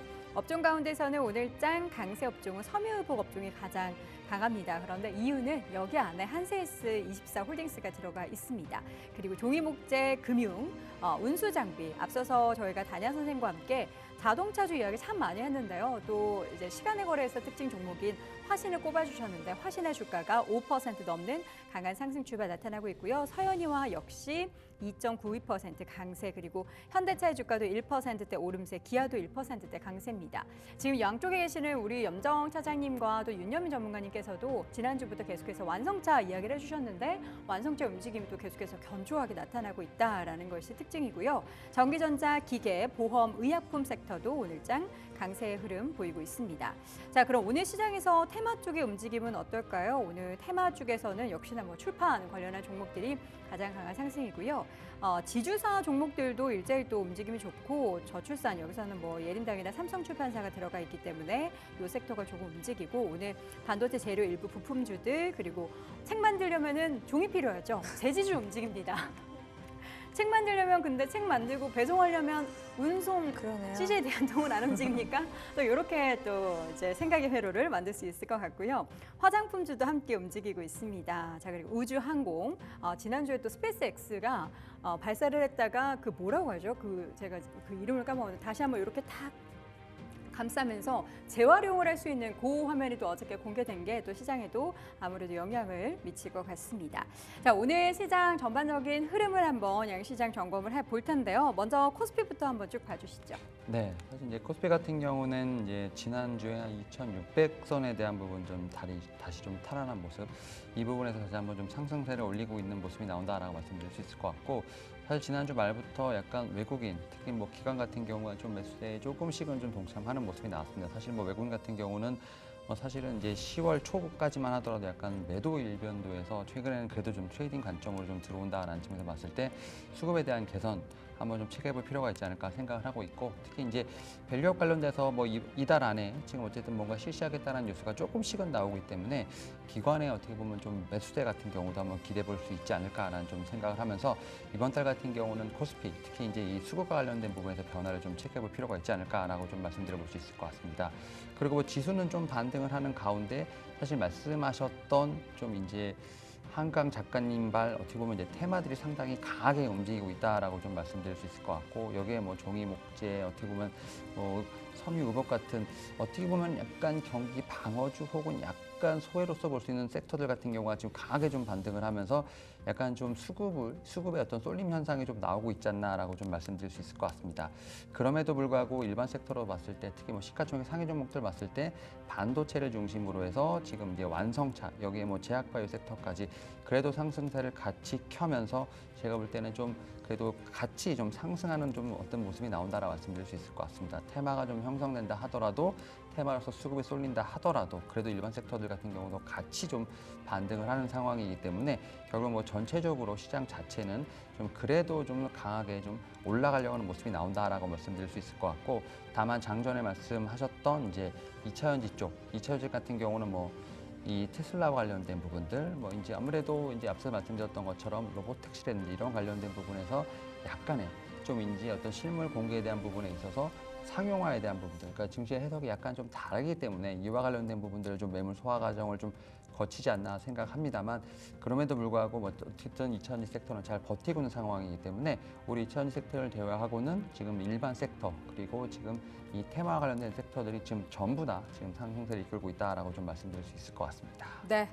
지금 채팅창에서는 이제 과연 그 한강 작가의 노벨 문학상 수상의 생각의 회로를 어디까지 연결할 수 있는가에 대해서 얘기했는데 눈 건강까지 나왔습니다. 책 보려면은 이제 눈이 좋아야 되니까 눈 건강, 그리고 이제 뭐 눈 영양제, 그리고 안경, 뭐 한강 라면까지 갔습니다. 자, 정말 한강 테마이기 때문에 이제 한강에서는 또 라면 끓여 먹는 게 편의점주 그러면. 편의점주. 다양하게 또 모멘텀 받을 수 있는 종목들이 있는데 이런 건 정말 저희가 이렇게 웃지만 웃을 수는 없는 그런 테마인 것 같아요. 못 산 사람들은 웃을 수가 없죠. 너무 사고 싶네요. 네. 어떻게 지금 덜 올라간 거라도 따라 살 수 있나요? 만들어 볼까요? 네. 한번 점검을 해보도록 하죠. 코스닥 어떻습니까? 네, 이제 코스닥 같은 경우에는 전반적으로 지금 시총 상위 종목들의 흐름은 뭐 그렇게 강하지 못합니다. 네. 뭐 2차 전지 종목들이 아무래도 에코프로 비해 에코프로가 2%대 하락을 보여주고 있고요. HLB 같은 경우에도 오늘 추가적으로 3% 하락이 좀 나타나고 있습니다. 이제 그 와중에는 또 그나마 다행인 것은 삼성전자가 지금 1.8%대 상승 보여주고요. SK하이닉스가 2.4% 상승하고 있습니다. 그렇기 때문에 반도체 이제 소부장 종목들 같은 경우에는 그래도 상승으로 지금 이어지면서 코스닥 쪽에서는 상대적으로 리노공업이 1.7%대 상승 보여주고 있고 그 외에 지금 다른 종목들 테크잉 3.3% 강세 보여주고 있다라고 좀 말씀드려볼 수 있겠고요. 개별적으로는 지금 약간 지금 약간 보합권에서 움직이면서 시장이 조금 좀 고민을 하고 있는 것 같다는 생각이 좀 드는데요. 지금 뭐 개별적으로 ST팜 같은 거는 전반적으로 제약바이오가 강하지는 않은데 ST팜이 1.5% 상승 보여주고 있고요. 여기서 뭐 코오롱 티슈진이 장 초반에는 좀 강하게 흐름을 좀 보여줬는데 지금 4% 상승을 하다가 다시 상승폭을 좀 줄였습니다.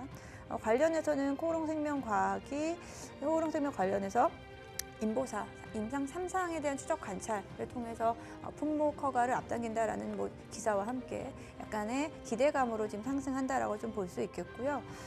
그리고 JNTC 같은 경우가 14%대 좀 강세를 보여준다는 게 좀 특이점입니다.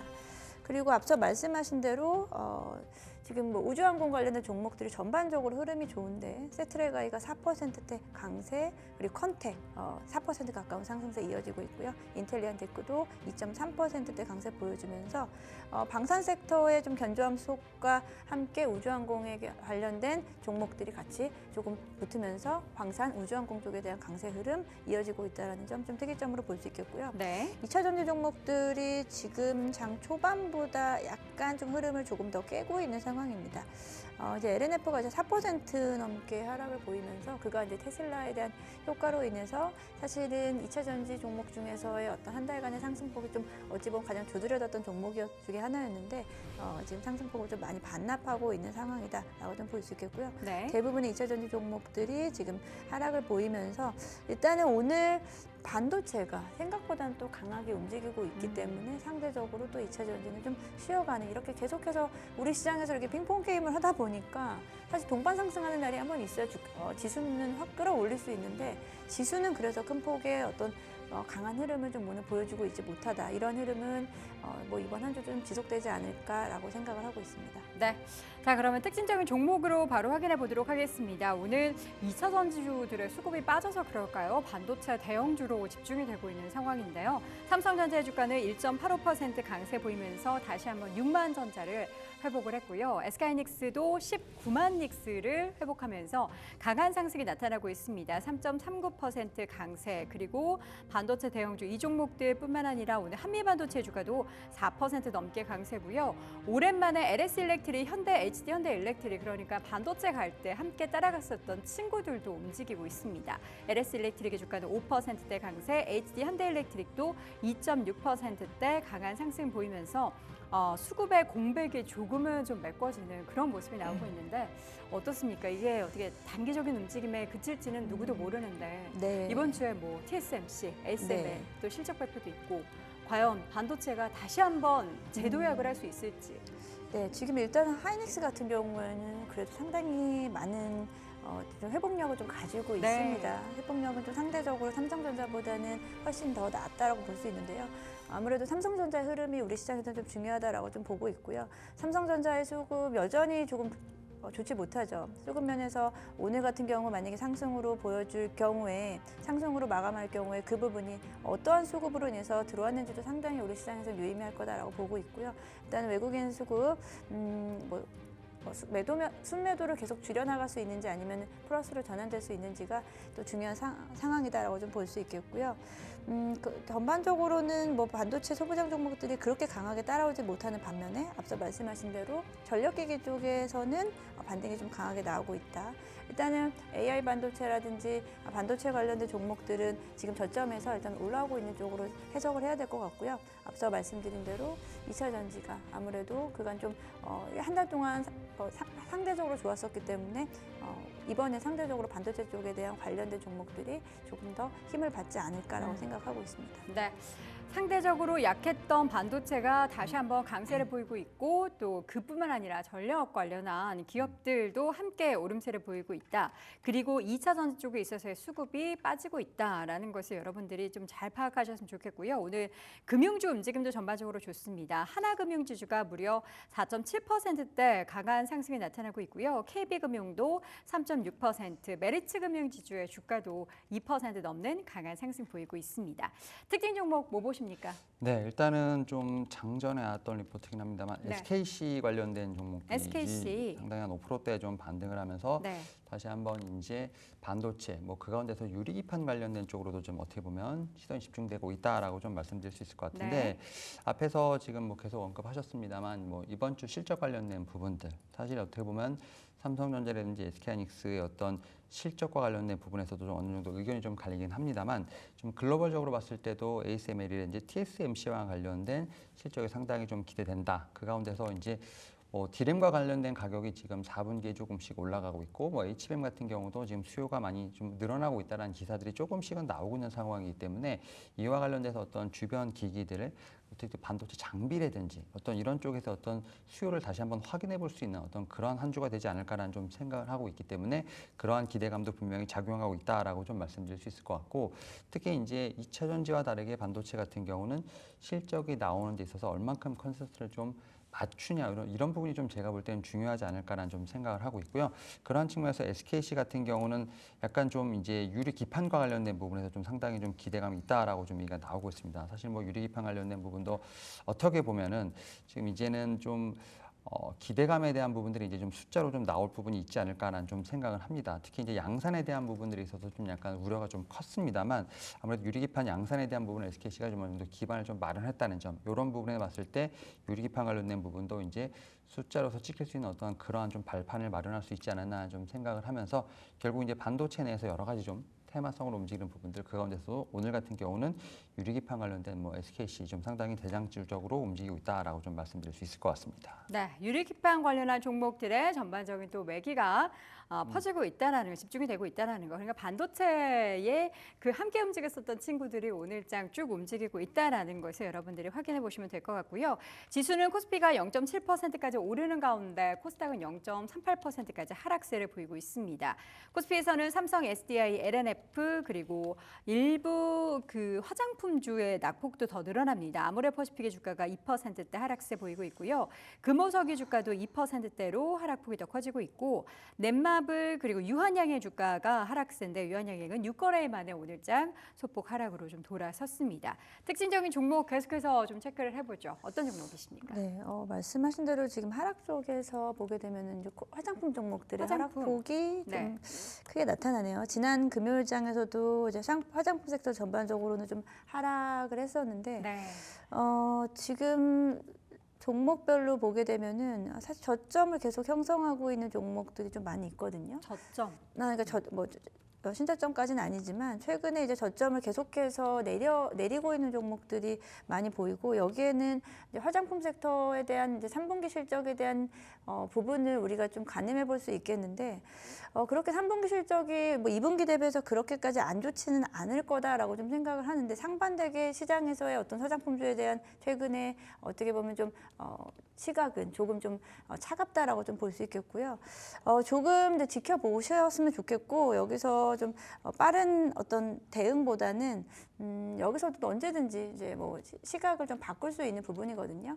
그래서 화장품주 지금 좀 저점에 대한 부분에서 공략할 수 있는 종목을 찾아보시는 것도 좋고 지금 좀 관망의 자세로 종목별로 3분기 실적에 대한 기대감이 나올 수 있는 종목들은 오히려 좀 기회를 만들 수 있을 것 같다라는 생각을 좀 하고 있습니다. 네, 화장품주들 사실 이번 실적 지난번 실적 발표 이후에 아모레퍼시픽의 주가가 엄청나게 급락을 했었고 중국 엑스포저가 컸던 그 코스맥스의 주가도 엄청나게 하락을 했는데 과연 이번 한 분기 동안에 그들 두 기업이나 중국향의 매출이 좀 높았던 기업들이 어떤 변화가 단기적으로 있을지 여부는 모르겠지만 일부 중소형 화장품에 대한 실적 기대감은 여전히 있는 가운데 이게 연말 특수에 대한 기대감에 화장품 종목들이 좀 엇갈린 모습을 보이게 될지 여부도 관전 포인트가 되겠습니다.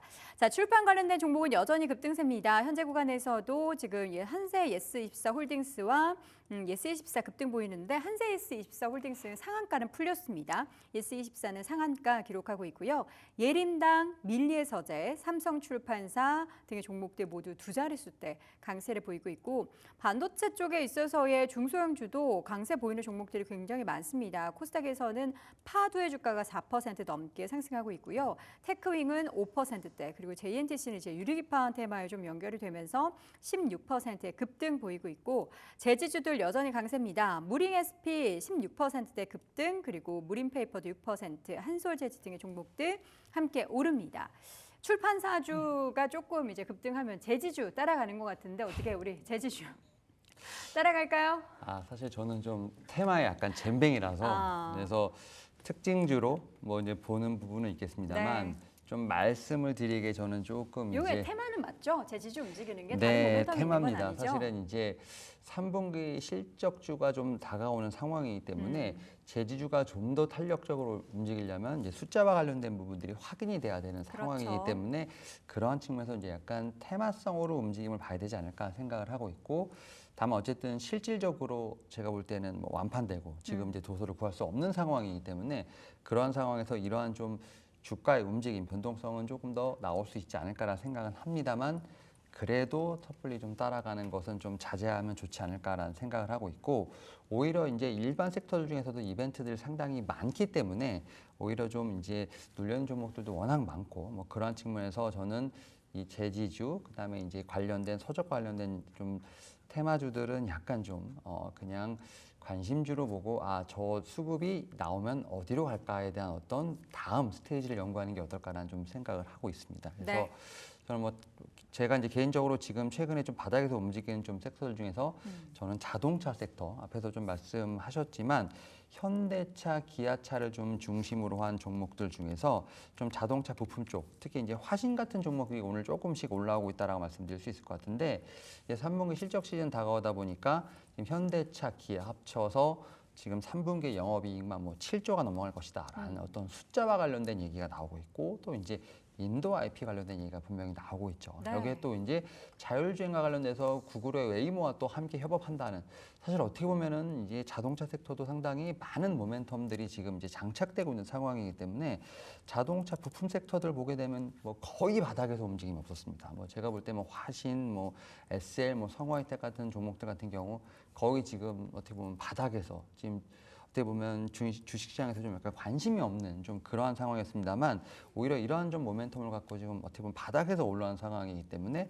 부담도 없고 여기에 대해서 숫자로서 조금 증명될 수 있는 어떤 그러한 좀 시즌이 다가오기 때문에 오히려 지금 같은 상황에서 이 자동차 부품주 같은 경우는 바닥에서 모아갈 수 있는 하나의 좋은 기회가 되지 않을까 생각하면서 화신 한번 좀 말씀드려보도록 하겠습니다. 네, 화신 비롯해서 자동차 부품 그리고 완성차 종목들의 오늘 강세가 두드러지고 있는 상황입니다. 코스피는 0.9%까지 상승폭 더 키웠습니다. 코스닥은 반면 0.3%로 낙폭은 줄이긴 했지만 여전히 파란불을 켜고 있는데요.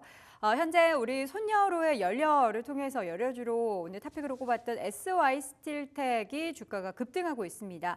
현재 주가도 10% 넘는 급등이고요. 장 초반에는 13%까지 급등을 했습니다. 오늘 시가가 3.95%인 것을 보면은 오늘 장 초반 중에 계속해서 상승폭을 빠르게 키워가고 있다는 것이 확인이 됩니다. 자, 삼성전자 주가는 현재 2% 넘게 상승폭을 더 확대하고 있습니다. 6만 500원 기록이 되고 있고요. 그리고 오늘 2차전지 관련한 종목들 중에서는 LG에너지솔루션은 강보합권으로 좀 돌아섰고 대형주단도 그렇고 다른 2차전지 종목들도 낙폭을 조금 줄여내는데 반해서 AI 관련한 테마주들, 그러니까 자율주행 관련한 테마주들은 부진합니다. 뭐 라이콤, 퓨런티어 등의 종목들 하락인데 이것은 아무래도 이제 테슬라 관련한 이슈가 좀 실망스러웠겠죠? 네, 말씀하신 대로 아무래도 이제 자율주행 관련된 종목들은 이제 그간 사실 단기간에도 사실 좀 급등한 부분이 있었기 때문에 이제 지난주부터 해서 사실 차익 실현 매물이라든지 이런 좀 실망 매물이 좀 동시에 좀 출회됐다라고 좀 보실 수 있겠습니다. 그래서 시어소프트테크, 뭐 스마트 레이더 시스템 그리고 퓨런티어가 6% 넘게 좀 하락을 하고 있는데 좀 시세가 이제 지난주에부터 사실 좀 꺾였다, 시세라기보다 어떤 흐름이 좀 살짝 좀 돌아섰다라고 좀 볼 수 있겠고요. 그래서 지금은 단기적으로는 자율주행 관련된 종목들에 대한 단기적인 접근은 조금 좀 피해야 되지 않을까라고 좀 생각하고 있고요. 상대적으로는 만약에 현대오토웨버 같은 경우도 좀 1.2%대 하락을 보이면서 15만 원대의 어떤 지지선을 좀 깨고 내려오는 모습이거든요. 일단 이 부분에서 조금은 좀 하락폭이 조금 좀 잦아들어야 다시 재접근할 수 있겠다라고 좀 생각하고요. 보유하고 계신 분들은 조금은 좀 힘드시겠지만 비중을 좀 줄이시는 것도 좀 괜찮다라고 좀 생각하고 있고요. 반면에 이제 앞서 말씀하신 대로 이제 완성차 업계는 전반적으로는 자율주행을 제외하고는 일단은 좀 상승을 하고 있는 분위기고 여기서 오늘 그렇다고 해서 좀 강하게 올라오지는 못하고 지금 앞서 말씀드린 대로 우리는 반도체 시장이 좀 세게 가는 날은 다른 섹터는 좀 힘을 좀 강하게 받지 못하는 성향이 있기 때문에 그런 부분을 좀 잘 염두에 두시면서 장 초반에는 이러한 흐름을 조금은 더 좀 지켜보시면서 어떤 선택을 하시는 게 저는 항상 옳다라고 말씀드리겠습니다. 네, 오늘 금융주를 비롯해서 뭐 조선주, 반도체주 이런 대형주들의 움직임들이 굉장히 좋습니다. 그러면서 지수의 상황이 무려 1% 넘는 코스피 지수의 상승세 보이면서 2624포인트 선까지 올라왔고요. 오늘 금융주가 오르는 건 왜죠? 지난주부터 미국 시장에서 이제 금융주의 실적 발표가 네. 좀 시작이 됐죠. 뭐 금요일자. JP 모건을 시작으로 해서 지금 어쨌든 미국도 실적 시즌이 좀 개막된 네. 상황에서 금융주가 일단 포문을 열었는데 그렇죠. 아무래도 이제 미국 달러와 관련된 부분들이 상당히 많이 나오고 있습니다. 달러. 네, 누가 되더라도 그래도 패권은 결국은 미국이 가져가고 그 가운데서 달러가 중심이 되지 않을까라는 얘기가 좀 나오고 있는 상황이기 때문에 네. 금리와 관련된 부분에 약간의 우려가 있습니다만 이런 부분이 또 이렇게 패권과 좀 어느 정도 해지가 되는 상황. 결국 그러한 측면에서 저는 이 금융주 같은 경우는 그러한 좀 제가 볼 때는 영향을 받지 않나라는 생각을 하고 있고 특히 이제 실적 시즌만 되면 뭐 자동차 섹터와 마찬가지로 늘 고실적을 발표하는 섹터가 또 금융 섹터이기 때문에 그리고 또 이제 여기서 또 이번 달에 어쨌든 밸류업 지수와 관련된 뭐 여러 가지 좀 행사가 있을 것으로 보이는 상황, 뭐 이제 금융주가 포함되든 안 되든 어쨌든 주주하는 정책을 좀 많이 어쨌든 하고 있는 상황이기 때문에 그와 관련돼서 여러 가지 좀 제가 볼 때는 모멘텀이 있다. 여기에 또 이제 배당과 관련된 부분에서 또 수급도 들어올 수 있다는 점에서 봤을 때 네. 금융주의 어떤 제가 볼 때는 반등이 그래도 코스피 쪽에서 여러 가지 좀 섹터들이 좀 순환매가 도는 상황에서 하나의 좀 축으로서 좀 자리를 잡으면서 좀 시장을 이끌고 있지 않나라고 좀 생각하고 있습니다. 네. 자, 이제 종목 두 가지만 간단하게 확인을 더 해보도록 하겠습니다. 동시효과 분위기와는 전혀 다른 장 초반부터 상승폭을 키우고 있는 양시장이고요. 지금 코스닥도 열심히 약보합권까지 올라와서 상승 전환을 시도를 하고 있습니다.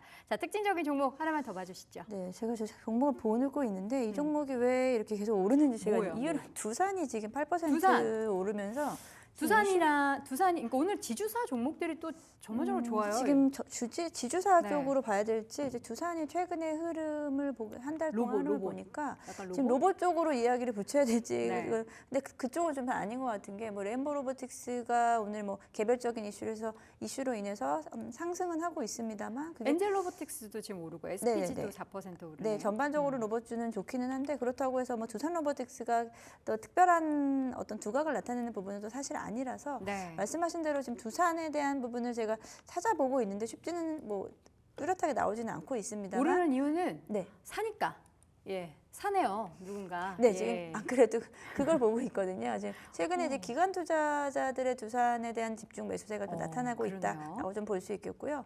그 부분이 앞서 말씀하신 대로 밸류업 관련된 부분이라고 좀 볼 수 있을지, 그리고 지주사 관련된 이슈, 그리고 그렇다고 해서 뭐 실적이 이번에 3분기가 섣불하지 나는 것 같지는 않고 일단 말씀하신 대로 좀 수급이 계속 들어오고 있다라는 것은 제가 조금 더 이 부분을 좀 체크를 해봐서 다음 시간이라도 기회가 되면 반드시 좀 말씀을 드려보겠고 네. 관련해서는 말씀하신 대로 로봇주들 앞서 레인보 로보틱스의 어떤 반가운 이런 소식에 이어서 관련해서 뭐 유럽 협동 로봇이라든지 물류 로봇 관련된 종목들 오늘 뭐 전반적으로 흐름이 좋고 SPG는 아무래도 레인보 로보틱스와의 어떤 협업 관계가 좀 공고하다 보니까 동반해서 같은 폭의 상승세를 좀 나타내고 있다 말씀드리겠습니다. 네. 자, 이어서는 우리 윤여민 전문가님도 하나 꼽아주시죠. 네, LS 일렉트릭이 좀 장초반에 좋죠. 좀 네, 힘을 내고 있는데 LS 일렉트릭. 결국 이제 이 숫자와 관련된 부분들, 물론 이제 말씀하셨던 것처럼 반도체가 오르면서 관련돼서 뭐 AI 전력 인프라 같이 오르는 어떤 제가 볼 때는 순환매 고리로도 볼 수 있겠습니다만 결국 이제 수주와 관련된 부분, 숫자와 관련된 부분들이 좀 더 이제 집중되는 시기가 되지 않을까 생각하고 있고 특히 LS 일렉트릭 같은 경우는 2027년까지 수주에 대한 부분이 꽉 찼다. 결국 이제 일감이 다 찼겠다는 것은 결국 이런 부분들이 매출로서 인식되는 시간이 좀 다가오게 된다고 하면 숫자가 폭발적으로 성장할 수 있지 않을까라는 좀 기대감이 있다라고 말씀드릴 수 있을 것 같고 전력 인프라 관련된 섹터들도 최근에 좀 올해 좀 쉬었기 때문에 오히려 지금 이제 자리를 좀 잡아가는 모습이 아닐까라는 좀 생각은 하고 있습니다. 이에 따라서 뭐 HD 현대 일렉트릭부터 시작해서 LS 일렉트릭까지 제가 볼 때는 좀 지금 전력 인프라 관련된 종목들 같은 경우가 다시 뭐 숫자와 어떤 수주로서 집중받을 수 있는 상황이기 때문에 오히려 3분기 실적 시즌을 좀 기반으로 해서 터닝 어라운드가 되지 않을까라는 좀 생각을 하면서 오늘 LS 일렉트릭 좀 반등하고 있다라고 말씀드릴 수 있을 것 같습니다. 네, 오늘 시장의 분위기는 반도체와 그 함께 움직이고 있는 그 친구들의 강세가 두드러지고 있고요. 중소형주보다는 대형주의 강세가 나타나고 있고 테마 쪽에서는 한강 작가의 영향을 받을 수 있는 그러한 관련된 이슈가 얽혀있는 테마주들의 움직임이 강하게 나타나고 있습니다. 일단 오늘 전기전자 쪽도 그렇고요. 금융, 운수장비까지 빨간불이 많이 들어오고 있습니다. 전기전자 섹터 먼저 보자면 삼성전자의 주가가 정말 오랜만에 2% 넘는 강한 상승이 나타나고 있고요. SK하이닉스도 2% 중반 이상의 강세를 나타내고 있습니다. HD 현대일렉트릭, LS 일렉트릭, 효성중공업, 대한전선 등의 이런 전력기기 인프라 관련한 종목군들도 오늘 오랜만에 영차 올라가고 있고요. 반면 LNF의 주가는 2%대 오늘장 하락세, LG에너지솔루션은 보합권까지 좀 올라온 가운데 삼성 SDI는 여전히 2.4%대 하락, 포스코퓨처임도 0.8%대 조정받고 있습니다. 전체 시장 다시 보자면 오늘 금융주 움직임도 좋죠. KB금융이 4% 가까이 강세를 보이고 있고요. 신한지주 2% 가까이, 하나금융지주도 5%나 가까이 상승을 하고 있고 메리츠금융지주 그리고 삼성생명, 삼성화재 등의 보험주도 좋고요. DB손해보험도 2% 넘게 오르네요. 증권주들도 움직임 좋습니다. 키움증권이 2.8% 강세, 미래에셋증권이 1.3% 강세, NH투자증권도 1.6%대 강세고요. 오늘 지주사 움직임도 좋다고 말씀드렸죠. 앞서서 두산이 정말 눈에 띄게 상승을 하고 있다는 것을 확인을 했고 CJ, LS, SK 등의 종목들도 모두 빨간불을 켜고 있습니다. 다시 전체 시장 볼까요? 자, 오늘 시장에서 두드러진 섹터 더 이어서 보도록 하겠습니다. 오늘은 약간 이렇게 절반 쪼개는 것 같아요. 이쪽이 상승하는 반면 이쪽은 약간 또 푸릇푸릇한 그런 모습들이 나타나고 있는데 운수장비 안에서는 오늘 오랜만에 조선주들도 오르고 있습니다. HD 현대중공업뿐만 아니라 오늘 이제 삼성중공업, HD 현대미포조선도 소폭이지만 오르고 있고요. 자동차 부품주 상승폭 다소 좀 둔화가 된 가운데 현대차와 기아는 각각 1%대 오름세 보이고 있습니다. 자, 그리고 여전히 강세를 보이고 있는 종목들 확인해봤고요. 다시 전체 시장으로 돌아가겠습니다. 전체 시장 다시 보여주시죠. 자, 반면 오늘 의약품 업종은 좀 혼조를 보이고 있습니다. 장 초반부터 유한양양의 주가는 오늘장 파란불 켜고 있고요. 대웅제약 등의 종목들도 파란불 켜고 있는 가운데 셀트리온이나 삼성바이오로직스는 강보합권 정도 유지를 하고 있고 중소형 제약바이오주들 이쪽에 몰렸던 그러니까 2차 전지나 제약바이오 쪽에 몰렸던 수급들이 다 반도체 관련한 그 종목군들로 쏠리고 있는 상황이 연출되고 있고요. 기계 섹터 안에서는 CS윈드, 풍력주도 오늘 오랜만에 강세를 보이네요. 그리고 한미반도체 주가가 4.7%. 장 초반 올랐던 LIG넥스원이 지금 차익 실현 매물이 출회가 되고 있습니다. 방산주들도 워낙에 신고가 경신했는데 안 되겠다, 나도 반도체로 가야겠다라는 그런 수급의 이탈이 있는 걸까요? LIG넥스원은 1.86% 하락세 보이고 있고요. 두산로보틱스 여전히 1.6%대 오늘 로봇주 전반적으로 흐름이 좋습니다. 전체 시장 다시 보도록 하죠. 자, 이렇게 해서 오늘은 좀 이렇게 쏠리고 있는 섹터가 따로 딱 눈에 보이시죠? 전기전자 쪽 그리고 전선 인프라 관련한 종목 쪽, 금융주 쪽으로 많이 쏠리고 있고 그 외의 섹터에 있어서는 수급이 이탈이 되고 있다는 게 시장에서도 눈에 띄고 있습니다. 자, 그럼 지금 수급이 집중되고 있는 혹은 수급이 빠져나가고 있는 두 섹터들 중에서 과연 어느 쪽으로 우리는 집중해 보는 것이 좋을지 두 분의 탑픽 종목 한 종목씩 들어보겠습니다. 먼저 윤여민 전문가님.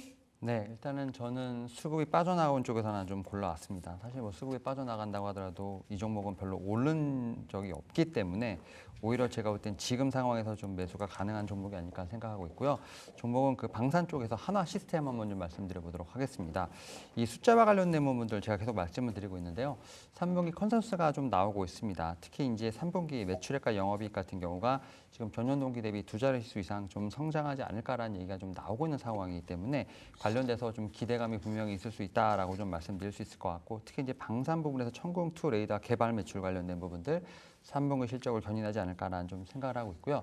특히 이 회사 같은 경우는 사우디라든지 UAE 향으로의 어떤 매출이 내년부터 좀 기대되는 상황이기 때문에 지금 실적이 서프라이하게 나오고 있습니다. 나올 것으로 예상됩니다만 올해보다는 내년에 대한 실적이 좀 더 기대된다라는 측면에서 봤을 때 지금부터 모아갈 수 있는 자리가 아닐까라는 좀 생각은 하고 있습니다. 뭐 그런 측면에서 지금도 충분히 매력적인 구간이기 때문에 분할 매수 관점으로 봐도 되지 않을까라는 좀 말씀을 드려볼 수 있을 것 같고요. 목표가는 뭐 전고점 근처인 23,000원, 손절가는 16,000원 제시해드리도록 하겠습니다. 네, 오늘 첫 번째 공략 종목 요새 약간 한화 쪽을 꽤 좋아하시는 것 같아요. 네. 예, 한화 시스템을 골라주셨고요. 우리 염정 차장님은요? 저는 완성차 쪽에서 현대차 이야기를 좀 해볼 건데요. 현대차. 앞서 우리 윤 이사님이 이제 현대차 관련된 이야기를 많이 해주셨는데 네. 뭐 내용은 대부분 많이들 아실 거다라고 좀 생각하고 있고요. 저는 그러면 이번에 인도 IPO 관련된 부분을 조금 더 상세하게 좀 말씀드려볼까 합니다. 현대차 같은 경우에는 3분기 실적에 대해서는 시장 기대치에 부합하는 정도, 영업이익은 3조 9천억 원 정도로 예상을 하고 있고요. 아시다시피 워낙에 고마진 차량, 하이브리드라든지 SUV 쪽에 대한 판매가 지속적으로 늘어남으로 인해서 사실 판매량이 살짝 저조함에도 불구하고 수익 면에서는 긍정적이다라고 좀 볼 수 있겠습니다. 인도 IPO에 대한 기대감이 좀 커지고 있는데요. 그에 반해서 아직 주가는 빠르게 반응은 하지 않고 있는 상황이다라고 말씀드리겠습니다. IPO 일정에 대해서 말씀드리면 이제 15일이 내일부터 이제 공모 일정이 이제 시작이 되고요. 이제 공모가에 대한 부분도 이제 최상단으로 결정되는 만큼 경쟁률은 좀 치열할 것이다라고 좀 보고 있고요. 네. 최근 들어서는 현대 IPO에 대한 부분에서 기업 가치를 봤을 때 25조 정도를 책정을 하는데 지금 우리나라의 현대차의 시총이 한 51조 정도 된다고요. 거의 한 절반 정도 된 수준으로 사실 인도 법인에 대한 규모가 상당하다라고 좀 볼 수 있겠고 여기에서 이제 인도 법인이 현대차의 전체 판매 비중에서 차지하는 비중이 18%라고 합니다. 네. 적지 않은 비중이다라고 좀 볼 수 있겠고, 그래서 인도 IPO 관련된 이슈가 조금 더 활발해질 경우에 그 현대차에 대한 어떤 관심도가 좀 더 커지지 않을까라고 좀 생각하고 있습니다. 네, 자 완성차 현대차에 대한 공략을 말씀해 주셨고요. 오늘은 한화 시스템과 현대차를 공략주로 제시해 주셨습니다. 자 이렇게 해서 오늘도 개장 상황 동시효과까지 확인해봤습니다. 말씀 고맙습니다. 네, 감사합니다. 감사합니다.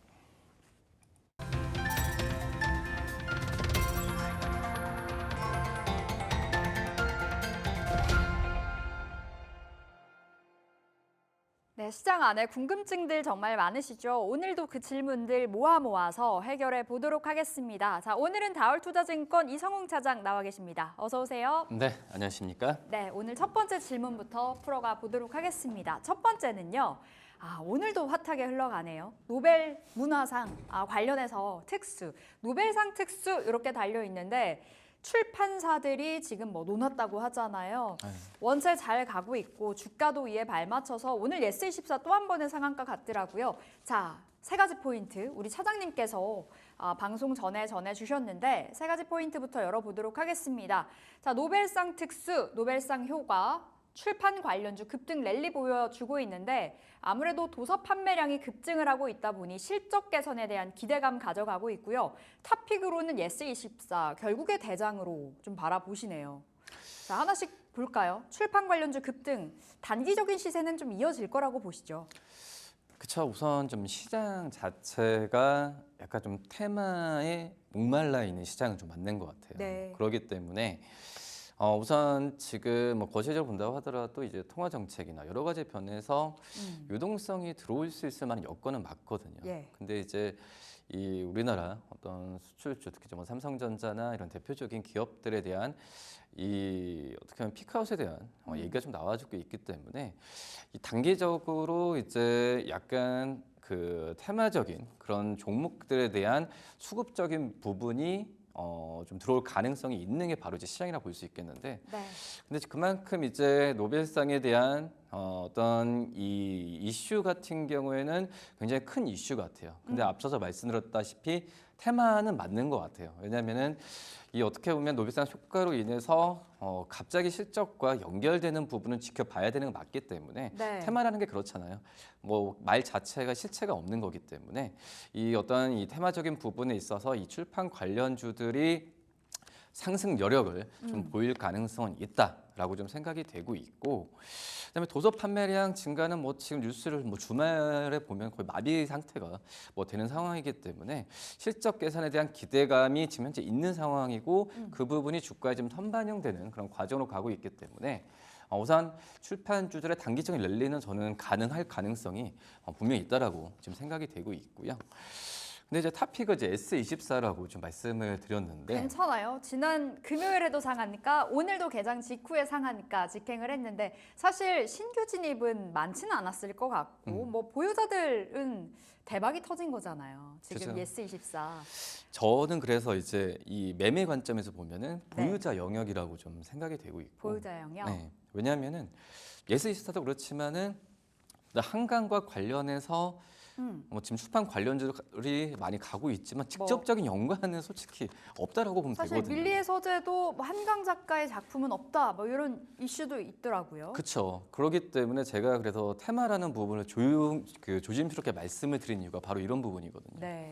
그렇기 때문에 뭐 예림당도 많이 가고 있긴 하지만 그쵸. 예림당은 이제 아동 서적을 전문으로 하는 기업이기 때문에 실질적으로는 예스24가 어떻게 보면 도서 쪽에서의 플랫폼을 가지고 있는 어떤 유일한 좀 기업이라고 같아요. 이제 인터파크 같은 경우에도 도서 쪽은 이제 안 하잖아요. 네. 뭐 그런 점을 본다고 한다면 이 출판주 중에서 앞으로 주가 잘 간다라는 것보다도 그래도 그나마 좀 이 도서 판매량에 의한 실적 부분을 네. 얘기한다면 S24가 낫지 않나라고 해서 말씀드립니다. 대장입니다. 1개월로 봤을 때 47% 올랐는데 사실 뭐 금요일 그리고 오늘 오른 게 이제 47%, 단숨에 50% 가까이 올라간 거고 그간 사실 주목을 받을 종목은 아니었잖아요. 아니었죠. 네. 특별한 무언가 이슈가 모멘텀 플레이를 할 수 있는 종목은 아니어서 보유자들의 영역에서 좀 볼 수 있다라는 부분이고 3개월로 봤을 때 95% 보여줬습니다.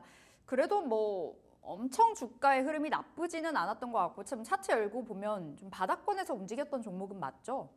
그러니까 S24가 상반기 때, 그러니까 그 3분기 때 실적이 좋았어요. 그 전에 이제 몇 년 동안에 이 적자를 하다가 네. 올해 상반기 때 실적이 좋았는데, 근데 이게 도서 쪽이 아니라는 거죠. 예. 이 S24 같은 경우도 마찬가지지만 이 출판 관련주들이 다른 사업 쪽에 많이 진출하거든요. 네. 상반기 때 실적이 좋았던 것도 이제 엔터 쪽에서의 공연 수익이나 이런 부분이 좋았었거든요. 그렇기 때문에 지금 도서 쪽에서의 실적에 대한 부분을 예스24가 또 갖고 간다고 한다면은 네. 물론 이제 유동성 문제나 이런 부분도 좀 얘기를 하고 있긴 하지만 제가 봤을 때는 단기적으로 출판 관련주 중에서는 랠리 부분이 예스24가 좀 나올 가능성이 있지 않을까라고 생각됩니다. 알겠습니다. 이렇게 노벨 문학상 관련해서 좀 최근에 굉장히 핫하기 때문에 오늘 첫 번째 질문으로 다뤄봤고요. 두 번째 질문 넘어가 보겠습니다.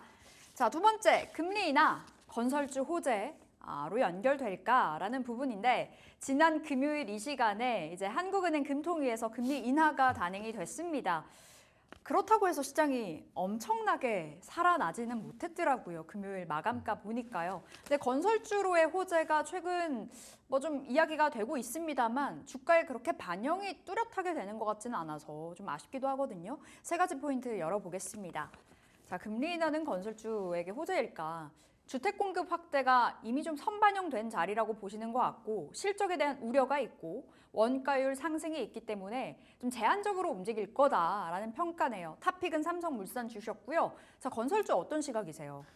우선 뭐 지난주에 이제 금리 인하로 인해서 건설주들에 대한 상승세에 대한 기대감이 좀 컸었는데 생각보다는 좀 미진했거든요. 네. 근데 이미 미국에서 빅컷을 했을 때 올랐어야 돼요. 그러려면 금리 그래요? 인하에 대한 모멘텀으로 이 건설주가 오르려고 한다면, 근데 빅컷이 나왔음에도 불구하고 건설주들이 주가가 많이 안 올랐던 걸 봤을 때, 뭐 우리나라가 이제 그 금리 인하가 한다고 해서 이 미국의 빅컷에 대한 효과 부분보다도 더 클까? 그건 아니라고 생각이 되고 있거든요. 예. 그렇기 때문에 미국 쪽에서의 빅컷에 대한 부분에 있어서 뭐 주가적인 측면에서 봤을 때 담담했던 걸 보면은 이 지난주에 우리나라 금통위에서의 금리 인하에 대한 효과를 너무 크게 기대하는 거는 좀 아니지 않았나. 네. 그리고 이제 뭐 이 매매거래 그 주택 매매 거래량이나 이런 부분에 증가에 대한 이슈 같은 경우에도 주가에는 이미 좀 선반영됐던 그런 감이 있기 때문에 그런 이유가 뭐냐라고 본다고 한다면 역시 실적에 대한 부분이 우려 같아요. 원체 업황이 안 좋잖아요. 건설 자체가요. 업황도 안 좋고 지금 올해 지금 3분기 이제 실적 발표가 이제 본격적으로 될 텐데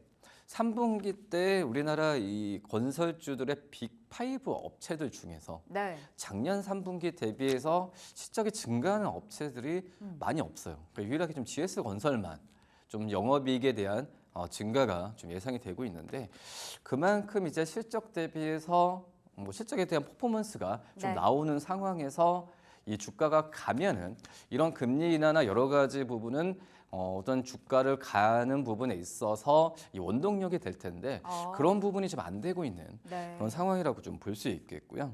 역시 PF 쪽에서의 부실에 대한 네. 영향 같은 경우가 아직까지는 지금 현재는 지금 시장에서 남아 있는 그런 상황으로 좀 가고 있는 거고요. 또 이제 미청구 공사의 증가나 또 이제 원가율 부분에 있어서 상승 같은 경우가 지금은 이 3분기 실적뿐만 아니라 아직까지 연말까지의 실적에 대한 부담감은 네. 좀 있지 않을까라고 생각이 됩니다. 좀 어느 정도 제한적일 거라고 봐주신 거고 앞서서 실적적인 측면에서 봤을 땐 현대건설이라고 하셨나요? GS건설. GS건설. 네. 그럼 GS건설이 아니라 삼성물산을 가져오신 이유는 배당까지도 좀 보시는 거예요? 그렇죠. 약간 어. 주주 뭐 친화적인 정책이 이 건설 업종 중에서는 삼성물산이 제일 앞서 나가고 있고 네. 그러니까 두 가지 포인트인 것 같아요. 삼성물산은 다른 건설업체 대비해서 물론 이제 삼성물산도 건설 부분 쪽에서의 사업 비중이 더 크지만 네. 삼성물산은 뭐 바이오도 그렇고 뭐 식음료도 그렇고 여러 사업 부분을 좀 같이 하고 있는 그런 상황이고요. 네. 제가 앞서서 이제 실적에 대한 부분을 이 원가율이 좀 약간의 시장에서 지금 문제라고 좀 얘기 들었는데 삼성물산 같은 경우에는 이 어떻게 보면 그 건설하는 부분에 있어서는 좀 제한적으로 가고 있거든요. 네. 서울권 중심이나 아니면 삼성 쪽에서의 그룹의 하이테크 쪽 이쪽에서의 이 건설에 대한 사업 부분이 집중이 돼 있는데 그만큼 이제 우리나라 서울권역에서의 건설 부분의 원가의 상승을 가격으로 전가하는 부분이 좀 잘 돼요. 네. 예, 그렇기 때문에 제가 봤을 때도 이 뭐 다른 건설업체 대비해서 이 건설 쪽에서의 비중이 적다라고 하더라도 여러 사업 부분을 같이 하고 있는 면에서는 저는 삼성물산은 좀 안정적이지 않나라고 생각이 됩니다. 오히려 건설의 비중이 적어서 호재일 것도 같아요. 좀 더 힘을 낼 수 있는 부분일 것도 같고 삼성물산이 오늘 자리에서는 뭐 보합권 부근에서 엎치락뒤치락 하고 있고 한 3개월, 6개월까지 한번 봐볼까요? 삼성물산 최근 원체 이제 건설주 주목도가 없었다 보니까 주가 흐름도 잘 모르겠어요. 3개월 동안 9%가량 빠졌고 6개월 동안으로 봤을 때는 한 7%가량의 하락을 보였습니다. 15만 7천 원이 올해 뭐 고가로 좀 보여지는데 어디까지도 볼 수 있을까요, 그럼? 우선 지금 자리가 들어가기는 정말 편안한 자리라고 좀 생각이 되고 있고요. 뭐 삼성바이오로즈 주가도 많이 오르고 있는데 아직 덜 반영된 느낌도 많이 있는 것 같아요. 네. 뭐 그렇기 때문에 좀 큰 어떤 긴 호흡으로 들어가야 되는 게 맞다라고 좀 생각이 되고 있고 예. 그래서 목표 주가는 저는 전고점에 대한 부분은 갈 가능성 굉장히 좀 높다. 네. 그래봤자 뭐 15% 정도 이런 이 목표 주가이기 때문에 증권사들이 제시하는 목표 주가보다는 낮은 현재 15만 7,600원보다도 그 이상을 제시하고 있기 때문에 저는 지금 현재 가격에도 충분히 매수 관점 접근해도 나쁘지 않다고 생각이 됩니다. 네, 알겠습니다. 15만 원 선, 사실 2월이 전고점이었다고 하더라고요. 17만 원까지도 좀 긴 호흡에서는 긴 호흡으로 괜찮다. 가야 될것 같아요. 알겠습니다. 추워질 때 또 배당에 대한 매력도 있잖아요. 삼성물산 탑픽으로 받아봤고요. 자, 세 번째 질문 가보도록 하겠습니다. 세 번째는요. K방산주 신드롬 지속될까인데요. 원체 올 한 해 방산이 너무 좋았고 뭐 주춤하나 싶다가도 방산 잘 가는 것 같아요. 원전이랑은 다른 행보를 보여주고 있는 것 같은데 세 가지 포인트 열어보겠습니다. 자, MSCI 지수 편입 그리고 호실적 평가 달려 있고 수출 비중 확대, 수익성 개선. 결국의 탑픽은 현대로템. 원체 이제 수출주, 실적주로서의 면모를 제대로 뽐내고 있는 게 방산인데요. 지금 자리에서 방산 더 간다고 보세요? 그렇죠. 앞서서 이제 저희가 뭐 출판주, 건설주 얘기했지만 기본적으로는 이제 실적이 되면은 상승 랠리 지금 신고가를 기록하고 있잖아요. 그렇죠. 여러 MSCI 지수 편입이나 여러 뭐 좋은 이슈는 아니지만은 중동 쪽에서 지정학적 리스크, 이 방산주한테는 그게 상승 모멘텀이거든, 주가 측면에서. 이런 게 외부적인 긍정적인 이슈가 됐을 때 시작까지 기본적으로 된다고 한다면은 당연히 신고가는 가는 거거든요. 네. 그렇기 때문에 뭐 실적 저희가 이제 그 패널분들 나와서 1차적으로 실적으로 다 얘기하는 부분이 그냥 얘기하는 게 아니에요. 실적이 방산주처럼 실적이 되면서 외부적인 이슈까지 되었을 때 주가가 신고가를 가는 건 당연하다고 생각이 되고 있거든요. 그만큼 이제 이 방산주들 같은 경우에는 호실적에 대한 부분은 계속해서 이어질 가능성이 좀 크다라고 좀 생각이 되고 있고, 이 뭐 러시아 우크라이나 이 전쟁이 휴전 상태로 간다고 하더라도 또 이제 중동 쪽 리스크 나오고, 네. 그리고 이 휴전이 된다고 하더라도 당연히 이 유럽을 중심으로 한 이 선진국들 같은 경우는 GDP 대비해서 이 방산 국방비를 거의 이제 5% 이상 올릴 가능성이 크거든요. 엄청 늘린다고 하더라고요. 그렇죠. 이제 그만큼 이 방산주들에 대한 관심은 좀 꾸준하게 네. 어떤 실적으로 연결이 되고 있기 때문에 가져야 된다라고 생각이 되고 있고, 그리고 이제 이 수출 쪽에서 비중이 확대돼요. 근데 우리나라 내수보다도 수출 비중이 엄청 크죠.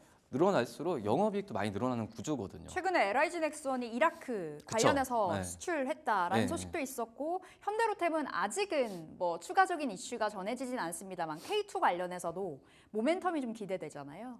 그렇죠. 이 어떻게 보면은 이 LIG 넥슨이 이라크 쪽에서의 이 수주에 대한 부분이 그 전에 이제 동유럽 쪽을 중심으로 한 수주에서 이제 중동 쪽으로 넘어가는 부분이거든요.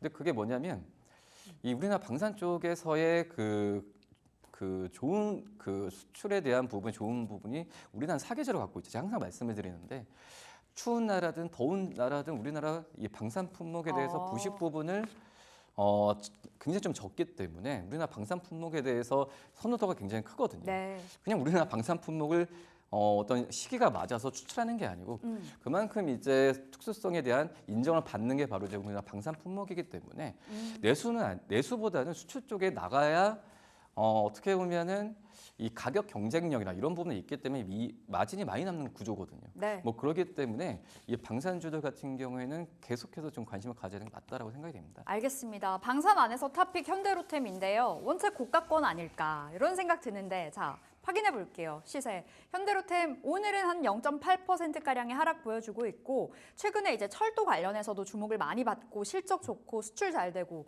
현대로템 너무 비싼 거 아니에요? 안 비싼 것 같아요. 안 비싸요? 비싼 것 같고. 괜찮다. 오. 현대로템이 이제 올해 초부터 좀 올라갔을 때 뭐 4만 원 올라가더라도 네. 너무 많이 올라갔다. 뭐 이런 얘기도 많이 했었거든요. 맞아요. 저 항상 이때 얘기했잖아요. 사야 된다. 현대로템. 네, 사실 사야 된다. 조선이랑 시각이 비슷하셨어요. 예. 그렇기 때문에 저는 근데 이 가격 같은 경우는 충분히 나쁘진 않다라고 와. 좀 생각이 되고 있고, 네.